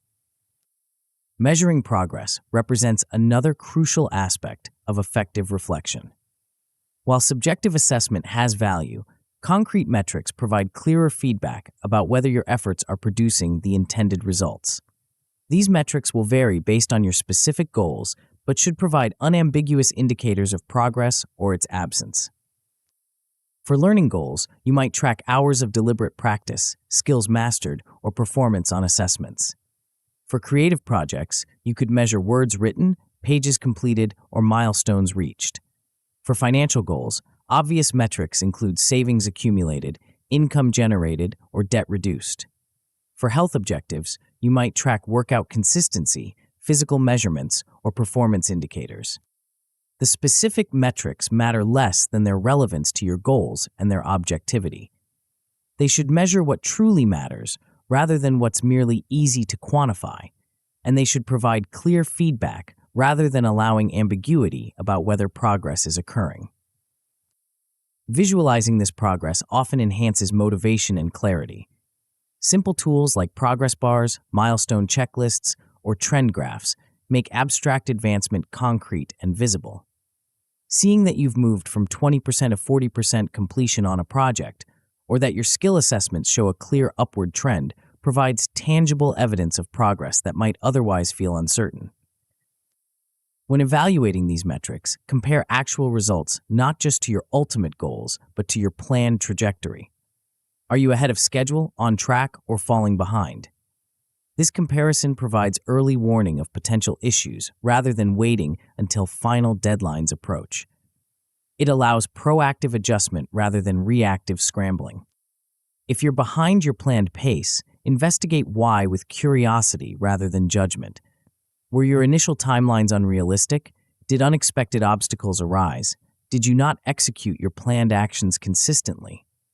Each explanation suggests different adjustments, revising timelines in the first case, developing contingency approaches in the second, or implementing better accountability systems in the third. While identifying areas for improvement remains essential, effective reflection also includes celebrating successes. Many driven individuals focus almost exclusively on what's not yet accomplished or what could be improved, giving little attention to progress made and milestones reached. This imbalance eventually undermines motivation and creates a sense that nothing is ever good enough. Make acknowledging achievements an explicit part of your reflection practice. Note milestones reached, however small. Recognize consistent efforts maintained. Appreciate progress made, even if it's less than initially hoped. These acknowledgments aren't mere feel-good exercises. They reinforce the behaviors and mindsets that produce success, making continued progress more likely. Incorporate gratitude into these celebrations. Appreciation not just for outcomes, but for the opportunity to pursue meaningful goals, for resources and capabilities that enable your efforts, and for people who support your journey. This gratitude counteracts the tendency toward entitlement or dissatisfaction that can develop when focusing solely on what's not yet achieved. Consider tangible celebrations for significant achievements, rewards aligned with your values that mark important milestones. These needn't be elaborate or expensive, just meaningful acknowledgments that completion has occurred and progress is real. This practice creates positive associations with goal achievement that enhance motivation for future efforts. Just as important as celebrating successes is analyzing shortfalls constructively. When you miss targets, drop habits, or otherwise fall short of intentions, approach the situation with curiosity rather than condemnation. The goal isn't assigning blame, but understanding causes and identifying adjustments that will prevent recurrence. Dig for root causes rather than accepting surface explanations. If you stopped a daily practice, don't just conclude, "I got too busy" or "I lost motivation." Ask what specifically created the time pressure or why motivation waned. Perhaps the practice was scheduled at an unsustainable time, required too much initial effort, lacked clear connection to meaningful outcomes, or conflicted with other priorities. This root cause analysis transforms disappointments into valuable data. Instead of seeing shortfalls as failures that reflect on your worth or capability, view them as feedback about your approach. They reveal misalignments between your strategies and your reality, information that enables more effective adjustments than general self-criticism ever could. These insights often suggest specific refinements to goals or approaches. Perhaps timelines need extension, targets need modification, or methods need alteration. Making these adjustments isn't admitting failure. It's demonstrating the strategic flexibility to respond to actual conditions rather than rigidly adhering to initial plans regardless of feedback. This connects directly to the adaptability we explored in Chapter 6. Reflection provides the feedback that makes intelligent adaptation possible. Without systematic assessment, you might continue with approaches that aren't working or abandon potentially effective strategies before they've had sufficient time to show results. With regular reflection, you can distinguish between approaches that need more time and those that genuinely require modification. Throughout this analytical process, maintain a constructive tone focused on behaviors and strategies rather than personal worth. Instead of, "I failed because I'm undisciplined," frame the situation as, "This approach didn't account for my current energy patterns," or "This method required more structure than I initially provided." This process-focused framing maintains motivation and agency rather than triggering shame or defensiveness. After extracting insights through reflection, the crucial next step is incorporating them into refined plans and approaches. Without this completion of the loop, reflection remains an interesting but ultimately ineffective exercise. The insights must translate into specific adjustments to your goals, strategies, or daily practices. These adjustments close the plan, do, check, act cycle that drives continuous improvement. You planned your approach, executed it, checked results through reflection, and now act on those insights by refining your plan for the next cycle. This iterative process ensures that your strategies continuously evolve based on real-world feedback rather than remaining static despite changing conditions or new information. The specific refinements will vary based on your situation and insights. You might adjust timelines to reflect realistic pacing discovered through experience. You might modify daily routines to better align with your natural energy patterns. You might incorporate new practices that proved unexpectedly valuable or eliminate approaches that consistently produced poor returns on investment. You might even revise goals themselves based on deeper understanding of what truly matters to you or what's realistically achievable in your circumstances.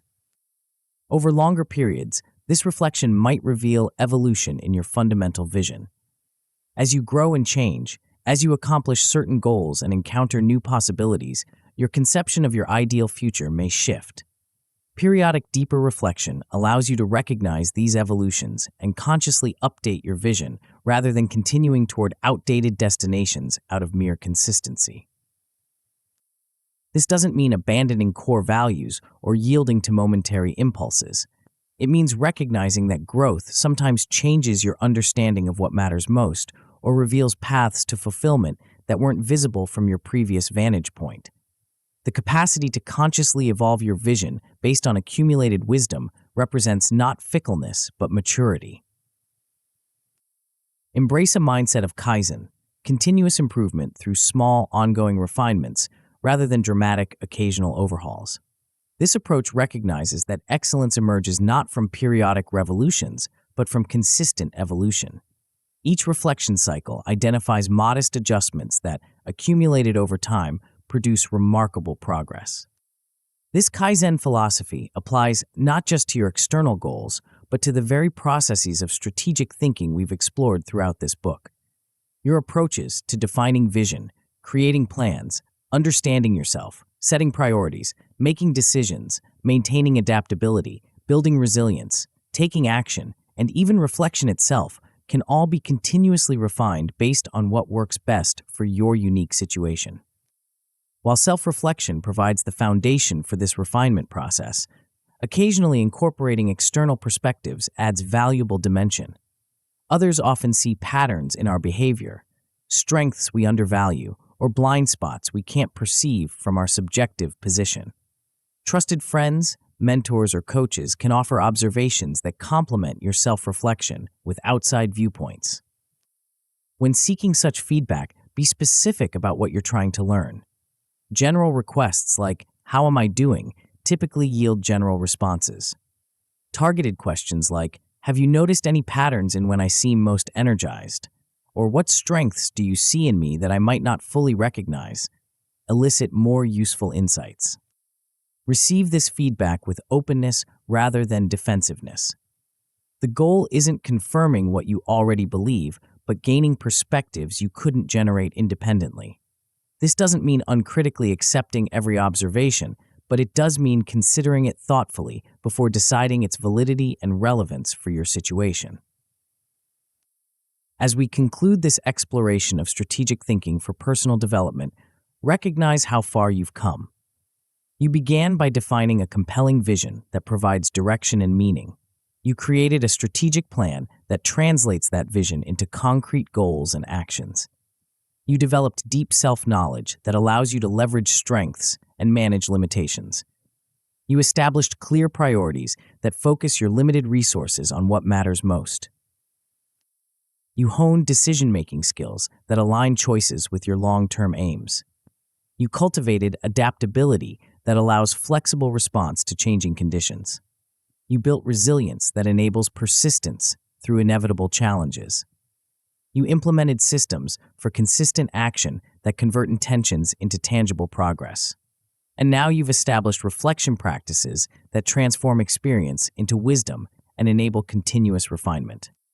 Together, these capabilities form a comprehensive system for designing your destiny rather than merely accepting whatever life happens to deliver. They provide agency in a world that often feels beyond control. They create direction in circumstances that might otherwise feel random or imposed.